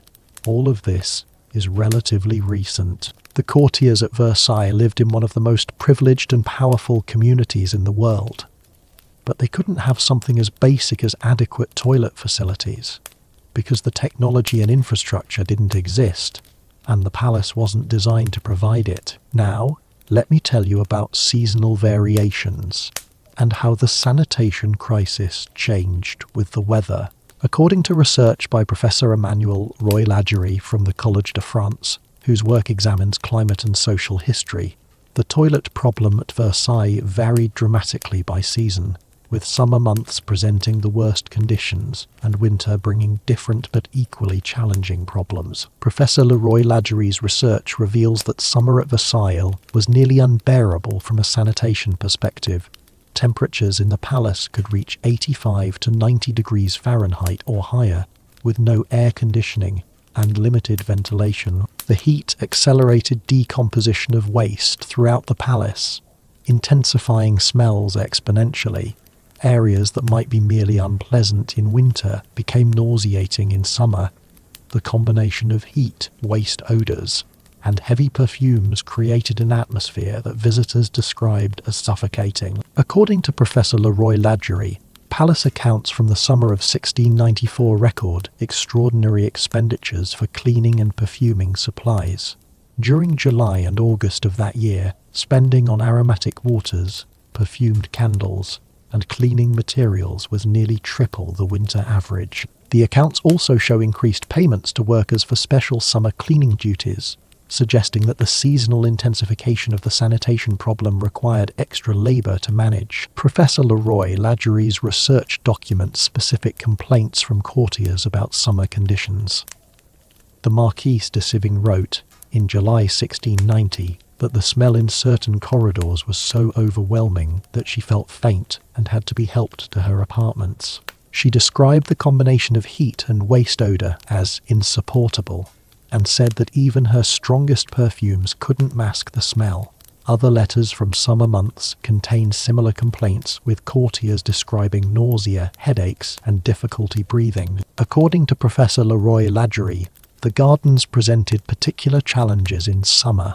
The heat would intensify odours from waste in the bosquets and wooded areas, making these spaces nearly unusable during the hottest part of the day. Garden parties and outdoor entertainment that were meant to provide relief from the stuffy palace interior often took place in spaces that smelled terrible because of waste deposited there earlier. Some courtiers avoided the gardens entirely during summer, preferring to stay in their apartments despite the heat. Professor Roy-Ladurie's research reveals that summer also brought increased problems with flies and other insects breeding in waste throughout the palace. Swarms of flies would be particularly bad near areas where waste accumulated. During meals, servants would stand beside diners specifically to fan away flies. Some courtiers began eating in their private apartments during summer rather than in communal dining spaces, because the fly problem was less severe in smaller, more controlled spaces. According to Professor Roy-Ladurie, winter brought different but equally challenging sanitation problems. Cold temperatures suppressed odours somewhat, but closed windows meant that whatever smell existed would accumulate inside. The palace was drafty and cold, but opening windows to improve air quality meant making already uncomfortable spaces even colder. Courtiers had to choose between breathing bad air or freezing, and different people made different choices, depending on their tolerance for cold versus smell. Professor Leroy Lagery's research documents that waste froze in winter, creating different management challenges.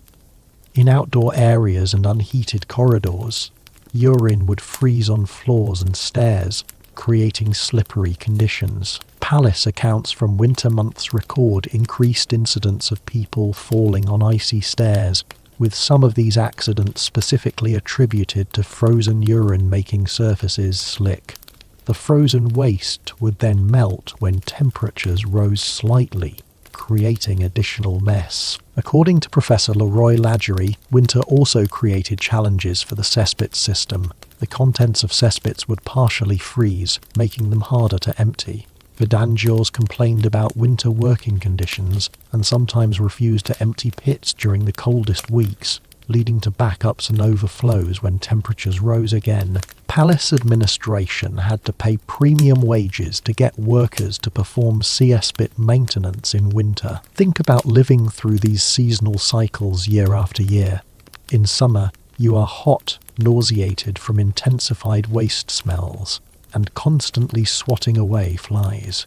In winter, you are cold, slipping on frozen urine, and breathing stale air because opening windows isn't tolerable. The palace that was supposed to represent the height of civilization couldn't provide basic comfort in any season. Let me tell you about the economic costs of the sanitation crisis. According to research by Professor Daniel Desert from the Sorbonne, whose work examines royal finances, the inadequate sanitation at Versailles created substantial ongoing costs for cleaning, for perfumes, for medical care, and for repairs to building materials damaged by waste exposure. These costs, while never acknowledged as sanitation related in official accounts, represented a significant drain on palace resources. Professor Desert's research reveals specific numbers about cleaning expenditures. In a typical year during Louis IV's reign, Versailles spent approximately 45,000 livres on cleaning supplies, cleaning staff, wages, and related expenses. This represented roughly 5% of the palace's total operating budget. For comparison, the entire budget for maintaining the palace's art collection was only about 30,000 livres annually. More money went to managing the sanitation crisis than to preserving priceless artworks. According to Professor Desert, perfume expenditures at Versailles were extraordinary. Palace accounts from 1695 show purchases of perfumed waters, aromatic oils, scented candles, and other fragrant products totaling approximately 12,000 livres for the year. This was money spent not on luxury but on necessity, on making the palace air somewhat breathable. Individual courtiers spent additional amounts on their personal perfumes, with some wealthy nobles reportedly spending several hundred livres per year on scents to mask the palace smell. Professor Desert's research documents medical costs related to sanitation caused illnesses. While palace accounts don't explicitly link medical expenses to sanitation problems, the high rates of gastrointestinal illness among courtiers created substantial costs for physicians, medicines, and care. Analysis of medical expenditure records shows that Versailles spent approximately 30,000 livres annually on medical care for courtiers and staff, significantly more than comparable royal households that didn't have the same sanitation challenges. According to Professor Desert, there were also costs for repairing and replacing building materials damaged by waste exposure. Stone that became too degraded had to be replaced. Wooden features that absorbed waste and couldn't be adequately cleaned had to be removed and replaced. Tapestries and fabrics that became contaminated beyond cleaning had to be discarded. Palace accounts show regular expenditures for these replacements, though they're never explicitly attributed to sanitation damage. Professor Desert's research reveals an interesting calculation. If you total the direct costs of managing the sanitation crisis, cleaning, perfuming, medical care, and repairs, Versailles was spending approximately 90,000 to 100,000 livres per year on problems that wouldn't have existed if adequate toilet facilities had been built initially. The cost of Hardouin Mansart's rejected proposal for 30 additional guard-robes was 85,000 livres one time. The palace was spending more than that every single year dealing with the consequences of inadequate facilities, yet wouldn't authorise the one-time expenditure, but would have improved the situation. Think about the economic absurdity of this situation. The palace was hemorrhaging money year after year to manage a problem that could have been substantially reduced with a one-time capital investment. But that investment would have required admitting that the palace had design flaws, and apparently maintaining the illusion of perfection was worth more than actual functionality or fiscal responsibility. Now, let me tell you about servants' specific experiences with the sanitation crisis. According to research by Professor Sarah Maza from Northwestern University, whose work examines servants and working people in early modern France, palace servants faced the worst sanitation conditions of anyone at Versailles because they had no private spaces, no breaks that would allow them to find facilities, and no ability to avoid areas that smelled terrible. Professor Maza's research reveals that servants at Versailles lived in tiny rooms in attic spaces or in basement areas. These servant quarters had no toilet facilities whatsoever. A servant might share a small room with 3 or 4 other servants, and the entire floor of servant rooms might have access to only 1 or 2 chamber pots that had to serve dozens of people. Servants emptying their own chamber pots would have to carry them down multiple flights of stairs to disposal areas. According to Professor Maza, servants who worked in public areas of the palace, cleaning staff, footmen, servers, attendants, had no opportunity to return to their quarters during long work shifts.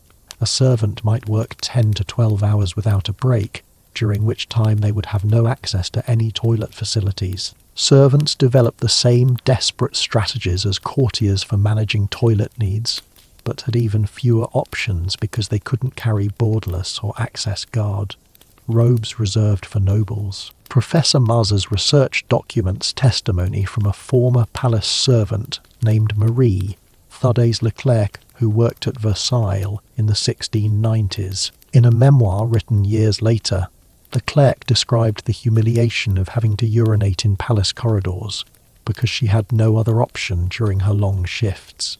She wrote about the constant anxiety of needing to relieve herself while working and the fear of being caught by supervisors or nobles. She also described the health problems she developed, recurrent bladder infections that she attributed to holding her urine too long because finding a moment and place to go was so difficult. According to Professor Maza, female servants faced particular challenges with menstruation.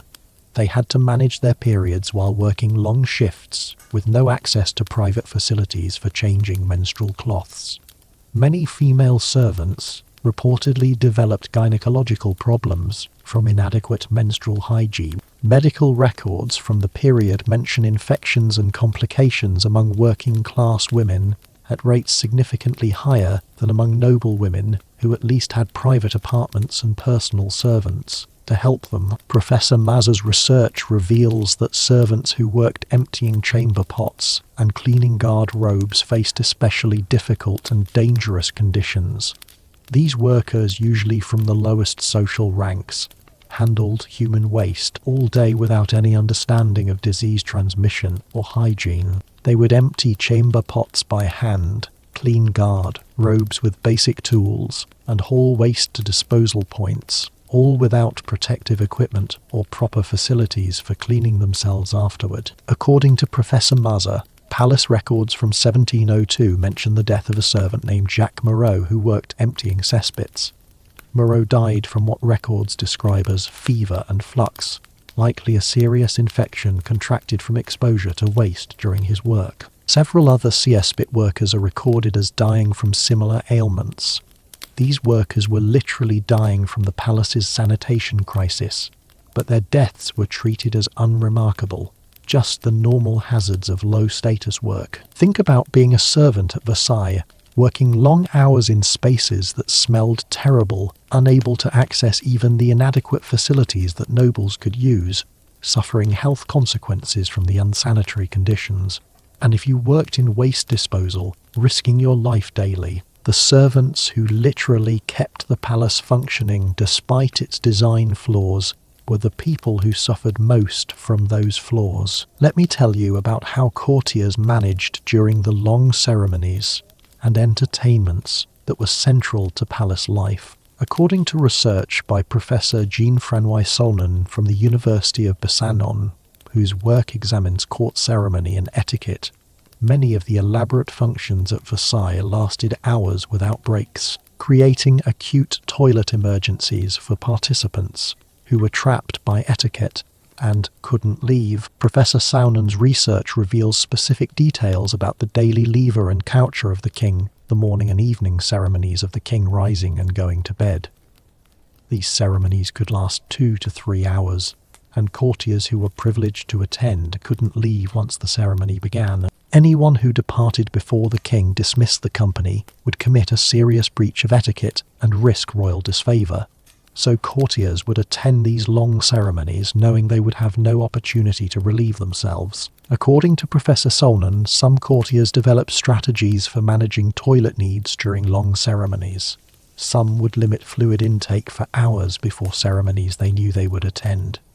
Others would use chamber pots immediately before ceremonies began, trying to empty their bladders as much as possible. But these strategies weren't always successful, especially for older courtiers or those with bladder problems. Professor Sonon's research documents specific incidents during ceremonies. In 1697, during a particularly long evening ceremony, an elderly courtier reportedly suffered such acute discomfort that he finally begged permission to leave. The king, in a rare moment of mercy, allowed it, but the courtier's desperate request became a subject of gossip. Other courtiers in similar situations were less fortunate, trapped by etiquette, and forced to either have accidents or to suffer in silence. According to Professor Sonon, religious ceremonies presented similar challenges. Sunday Mass in the Chapel Royal typically lasted 90 minutes to 2 hours, with the king and court in attendance throughout. Courtiers dressed in their most elaborate clothing would stand or kneel in the chapel for the entire service, with no breaks. The combination of long duration, formal clothing, and absolutely no possibility of leaving created regular toilet emergencies. Professor Sonon's research reveals that the Duchess of Orleans wrote about a mass in 1693 where she was in such desperate need to urinate that she prayed for the service to end quickly. She wrote that the physical discomfort was so intense that she couldn't concentrate on the religious service, and that she saw other courtiers clearly suffering similarly. When the mass finally ended, she saw several courtiers rush from the chapel, presumably seeking the nearest corner or alcove where they could relieve themselves. According to Professor Solnon, state dinners and banquets presented particular challenges because they combined long duration with consumption of liquids. A formal dinner might last 3 to 4 hours, during which wine and water would be served. Guests couldn't leave the table while the king was dining. Doing so would be a grave insult. So courtiers at these dinners faced the paradox of drinking liquids while having no way to relieve themselves afterward. Professor Sonon's research documents accounts of courtiers at formal dinners limiting how much they drank specifically because they knew they would have no toilet access for hours. Some courtiers would barely sip their wine, despite the breach of etiquette involved in not drinking when the king toasted. The alternative, drinking normally and then suffering acute discomfort or having an accident, was worse than the minor etiquette violation of limited drinking. Think about attending these magnificent ceremonies and entertainments. The lever in the king's elaborate bedchamber, Sunday Mass in the beautiful chapel, grand dinners with dozens of courses, knowing that you are trapped there for hours with no way to address basic bodily needs. The splendour of these occasions was shadowed by the constant anxiety about whether you could physically last until they ended. Let me tell you about drinking water and how the lack of safe water connected to the sanitation crisis. According to research by Professor Georges Vigorello from the IES in Paris, whose work examines concepts of cleanliness and hygiene in early modern Europe. Versailles had no adequate system for providing clean drinking water, and contamination from the sanitation crisis made water quality even worse. Professor Vigorello's research reveals that water at Versailles came from various sources: wells, the palace's elaborate fountain system, and water brought in from outside. But none of these sources was reliably safe to drink. Wells could be contaminated by seepage from the overflowing cesspits. Fountain water sat in pipes and basins where it could become stagnant. Brought-in water might be clean when it arrived, but would sit in containers where it could become contaminated. According to Professor Vigorello, courtiers at Versailles rarely drank water plain. Instead, they drank wine, usually watered down somewhat, but wine-based rather than water-based. Children drank watered wine or other beverages flavoured with wine or fruit. The preference for wine over water wasn't just about taste, it was about survival. The alcohol content in wine provided some protection against waterborne pathogens, making wine safer to drink than water. Professor Vigorello's research documents specific health advice from the period warning against drinking water at Versailles. A physician named Nicolas André de Beauregard, who served at court in the 1690s, wrote that Versailles water was unwholesome and advised courtiers to drink wine instead. He noted that people who drank water at the palace frequently developed fluxes and fevers, likely waterborne diseases, while those who stuck to wine had fewer such problems. According to Professor Vigorello, the lack of safe drinking water created a vicious cycle with the sanitation problem. When people drank primarily wine, even watered down wine, they became somewhat dehydrated compared to drinking adequate water. Dehydration made urine more concentrated and increased the frequency and urgency of needing to urinate. So the sanitation crisis contributed to water contamination, which led to less water consumption, which worsened the toilet situation by making urination more urgent and uncomfortable. Professor Vigorello's research reveals that some courtiers developed kidney stones and bladder problems that physicians of the time attributed to drinking wine instead of water. Medical records mention numerous cases of stone among Versailles courtiers, painful conditions caused by mineral deposits in the kidneys or bladder. These conditions were likely exacerbated by chronic dehydration from wine-based hydration and by the practice of holding urine too long because finding a place to go was so difficult. Think about not being able to safely drink water at the palace that was supposed to be the epitome of royal luxury. You are thirsty, but drinking water might make you sick, so you drink wine, which doesn't hydrate you as well and makes you need to urinate more urgently. And when you do need to urinate, there is nowhere to go. Every aspect of the sanitation crisis connected to and worsened every other aspect. Now, let me tell you about comparisons to medieval castles and how Versailles compared to earlier forms of royal residence. According to research by Professor Charles Colson from the University of Cambridge, whose work examines medieval castles and fortifications, many medieval castles actually had better sanitation arrangements than Versailles, despite being built centuries earlier and with more primitive technology. Professor Colson's research reveals that medieval castles were often built with guard robes integrated into the walls. These were small toilet rooms projecting from the exterior wall, with seats that opened to the outside so waste would fall down the exterior wall or into moats. While not sophisticated by modern standards, this system meant that castles often had multiple toilet facilities distributed throughout the building, and waste was disposed of away from living spaces rather than accumulating in cesspits underneath. According to Professor Colson, a typical English royal castle of the 14th or 15th century might have a dozen or more guard robes for a residential population of a few hundred people. This ratio of toilets to people was significantly better than what Versailles provided. The Tower of London, for example, had multiple guard robes in various towers, giving residents relatively convenient access to facilities. Windsor Castle had guard robes in the royal apartments, and in towers throughout the complex. Professor Coulson's research documents how medieval builders specifically planned for sanitation in ways that Versailles' designers apparently didn't. Castle guard. Robes were positioned for both convenience and defense, placed so that residents could access them easily, but enemies couldn't use them as entry points. The fact that medieval military engineers considered toilet placement a significant design consideration, while Versailles architects apparently didn't, speaks volumes about different priorities. According to Professor Coulson, some medieval castles even had primitive sewage systems.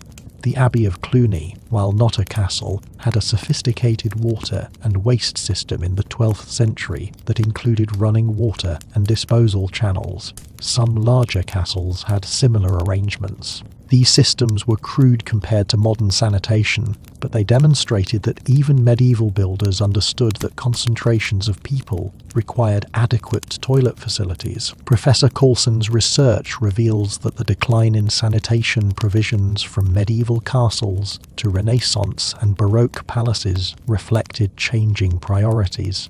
Medieval castles were built primarily for defense and practical habitation. Renaissance and Baroque palaces were built primarily for display and to showcase royal power.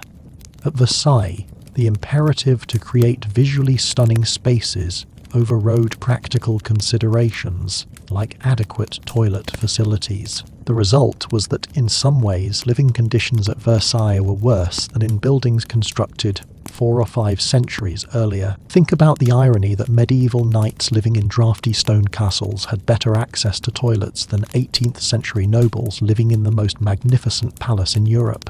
Progress in architecture and technology didn't automatically mean progress in livability. Sometimes, as at Versailles, the pursuit of beauty and grandeur came at the cost of basic human comfort. Let me tell you about the philosophical and cultural attitudes that allowed this situation to persist. According to research by Professor Norbert Elias from the University of Amsterdam, whose groundbreaking work examines the civilizing process in European culture, attitudes toward bodily functions changed dramatically during the early modern period, and these changing attitudes both contributed to and were shaped by conditions at places like Versailles. Professor Elias's research reveals that medieval European culture was relatively open about bodily functions. People in medieval society relieved themselves with less shame and concealment than would become normal in later centuries. But during the Renaissance, and particularly during the 17th and 18th centuries, European elites began developing much stricter standards about hiding bodily functions and maintaining bodily control. Defecation and urination became subjects of shame that should be concealed. According to Professor Elias, this growing emphasis on concealing bodily functions created a paradox at Versailles. The culture demanded that you never acknowledge your biological needs, that you pretend your body had no such requirements. But the palace provided no facilities that would allow you to actually conceal these functions. So courtiers were trapped between cultural demands for concealment and physical reality that made concealment impossible.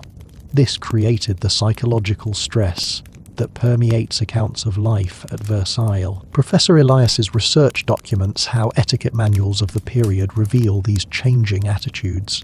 A French etiquette book from 1672 instructs that one must never mention functions of the body, and that signs of natural needs should be concealed with utmost care. But these instructions assumed that people would have private spaces where concealment was possible. At Versailles, where courtiers regularly relieved themselves in semi-public spaces, maintaining this pretense of concealment was nearly impossible. According to Professor Elias, the culture of shame around bodily functions meant that people couldn't openly discuss the sanitation problems at Versailles or advocate for solutions. To complain about lack of toilet facilities would be to admit that you had bodily needs, which was itself considered crude and shameful. So courtiers suffered in silence, writing frank descriptions in private letters, but never raising the issue publicly or formally requesting improvements. Professor Elias's research reveals fascinating contradictions in how the palace culture handled bodily functions. On one hand, there was the lever ceremony where courtiers attended the king while he used his close stool, a very public acknowledgement of bodily functions. On the other hand, individual courtiers were expected to conceal their own toilet needs completely. The king's body was different. It was the royal body, and attending its functions was a privilege. But your own common body and its needs were shameful things to be hidden. According to Professor Elias, these attitudes affected women particularly harshly. Cultural expectations of female modesty were even stricter than expectations for men. A woman acknowledging that she needed to urinate or defecate was considered especially crude and unfeminine. So women at Versailles faced not just the physical difficulties of managing bodily functions in inadequate facilities while wearing restrictive clothing, but also extra layers of shame and psychological stress about having these needs at all. Professor Elias's research documents how children growing up at Versailles internalized these contradictory attitudes. They learned that bodily functions were shameful and must be concealed, but they also daily witnessed adults relieving themselves in palace corners because no alternatives existed. This created psychological confusion. You were supposed to hide something that everyone was openly doing.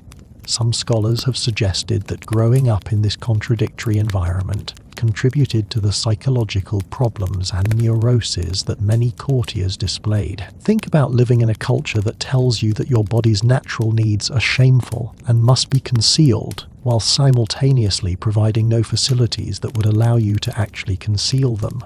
The gap between cultural ideals and physical reality had constant psychological stress that added to the physical discomfort of the sanitation crisis. Now, let me tell you about reactions from foreign visitors in more detail. According to research by Professor Jeroen Douwindam from Leiden University, foreign diplomats, nobles and officials who visited Versailles came from various European courts with different sanitation standards, and their reactions to Versailles reveal both how bad conditions were and how they compared to other European palaces. Professor Douwindam's research reveals that German visitors were often particularly shocked by Versailles. German princely courts generally maintained smaller, more manageable residences where sanitation, while not modern, was more adequate for the population. A Brandenburg diplomat visiting in 1698 wrote that he found Versailles magnificent, but not fit for human habitation because of the smell and the visible evidence of people relieving themselves in palace spaces. According to Professor Douwindam, Italian visitors had mixed reactions. Northern Italian courts were generally well maintained with adequate facilities for their populations. A Venetian ambassador described Versailles as more beautiful but less comfortable than our own palaces. But visitors from southern Italy and Sicily, where sanitation was generally poorer, were less shocked by Versailles.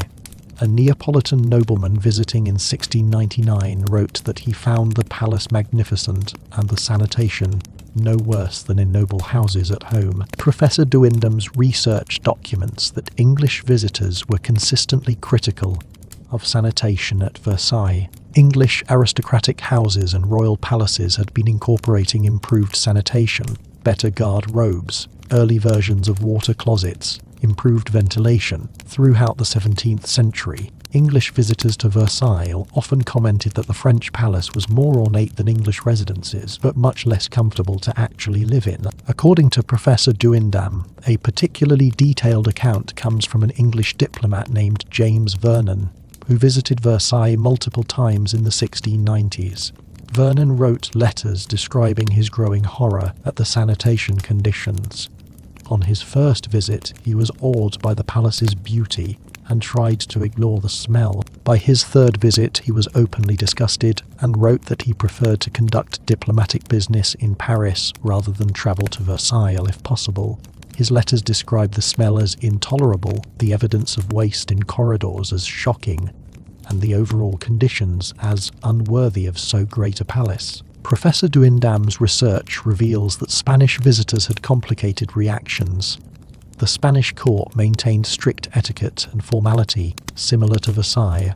but Spanish royal palaces generally had better sanitation relative to their populations. Spanish diplomats would write accounts praising the magnificence of Versailles while subtly criticizing its lack of practical amenities. One Spanish ambassador wrote diplomatically that Versailles demonstrated the glorious heights French artistry can achieve, though in matters of domestic comfort, our own palaces perhaps better serve their inhabitants. According to Professor Duindam, visitors from Scandinavia, Denmark, Sweden were often shocked by Versailles because Scandinavian royal residences maintained high standards of cleanliness and good ventilation. A Swedish diplomat visiting in 1700 wrote frankly that while Versailles was magnificent to look at, he would not want to live there because the smell and the signs of use everywhere visible would make daily life most unpleasant. He noted that Swedish royal palaces, while less ornate, were vastly more comfortable for actual habitation. Professor Duindam's research documents that Russian visitors had different perspectives.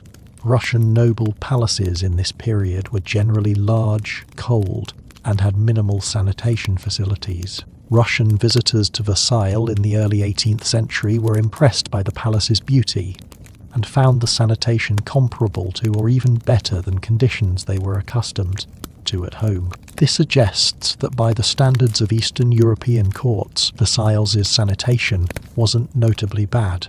It was Western European standards that made it seem inadequate. Think about how differently people from various cultures and backgrounds experienced Versailles. Visitors from places with better sanitation were shocked and disgusted.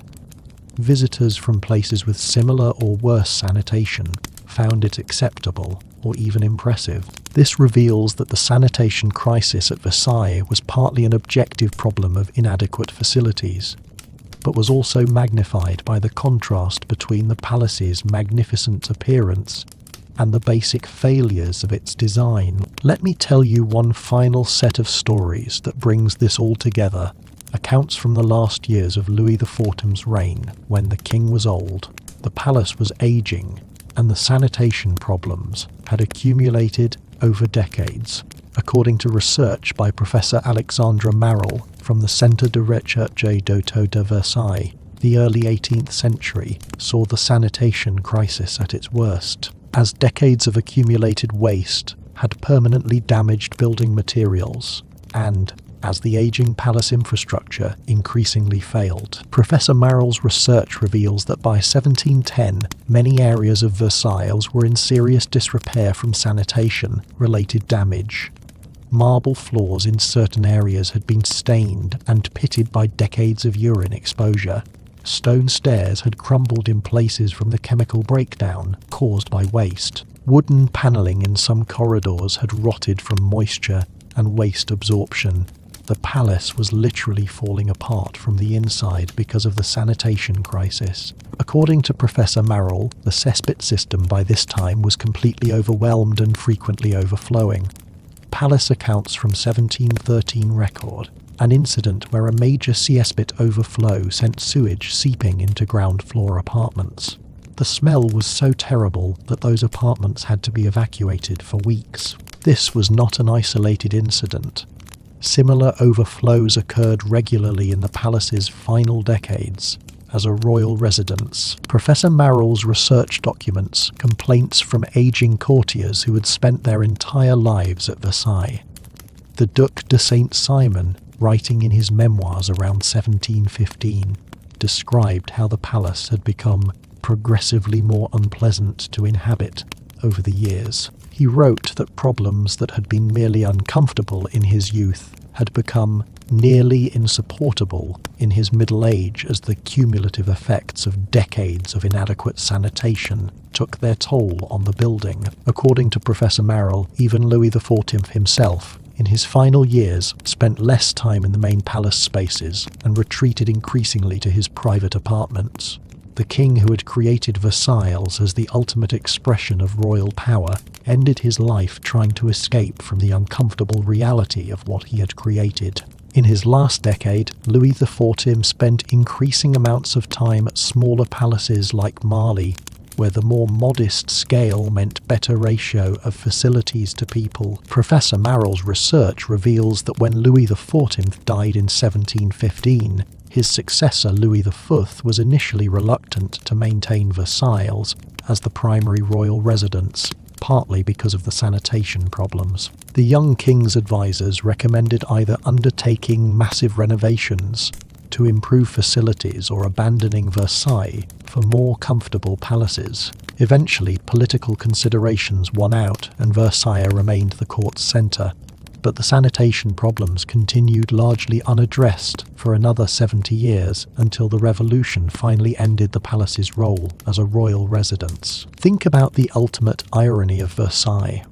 Louis XIV built it to glorify himself and French monarchy, to create a space that would awe visitors and demonstrate absolute power. But the palace that was supposed to showcase human achievement and royal magnificence ended up showcasing the failures that result when appearance is valued over substance, when displaying power becomes more important than meeting actual human needs. The most magnificent palace in Europe became infamous for its terrible toilets. So as you drift off tonight, I want you to think about the enormous gap between appearance and reality at Versailles, the most beautiful palace in the world, designed to showcase absolute royal power and infinite luxury, was also a place where thousands of people had to relieve themselves in corners and gardens because there were no proper facilities. I want you to remember that sometimes the most glamorous exteriors hide the most uncomfortable realities, that systems designed primarily for display, rather than for actual human needs, create suffering for the people living within them. The courtiers at Versailles dealt with this situation for over a century, because the structure they lived in prioritized magnificence over livability. They suffered daily discomfort, health problems, and constant low-level humiliation, because fixing the fundamental problems would have required admitting that the palace wasn't perfect and would have cost resources that the system didn't want to spend on something as unglamorous as toilets. Their experience reminds us that basic human needs matter more than appearance, that infrastructure and sanitation are more important than decoration, and that the most beautiful spaces are useless if they don't meet the practical needs of people using them. Rest now, grateful that you live in a time with modern plumbing and sanitation. The courtiers of Versailles would have envied you not for your phone or your car, but for the clean bathroom you can use whenever you need it, for water that runs from taps, for sewage systems that carry waste away. The most basic elements of modern life represent luxuries that even the residents of history's most magnificent palace didn't have. Tonight, as you drift into sleep, let go of any concerns about appearances versus reality. The toilet crisis at Versailles teaches us that substance matters more than surface, that meeting basic human needs is more important than maintaining impressive facades, that the true measure of a civilization isn't the beauty of its palaces, but the care it takes to ensure that all people, not just the powerful few, have access to dignity, health, and sanitation. Sweet dreams and good night. May your sleep be peaceful and your rest be deep. Sweet dreams and good night.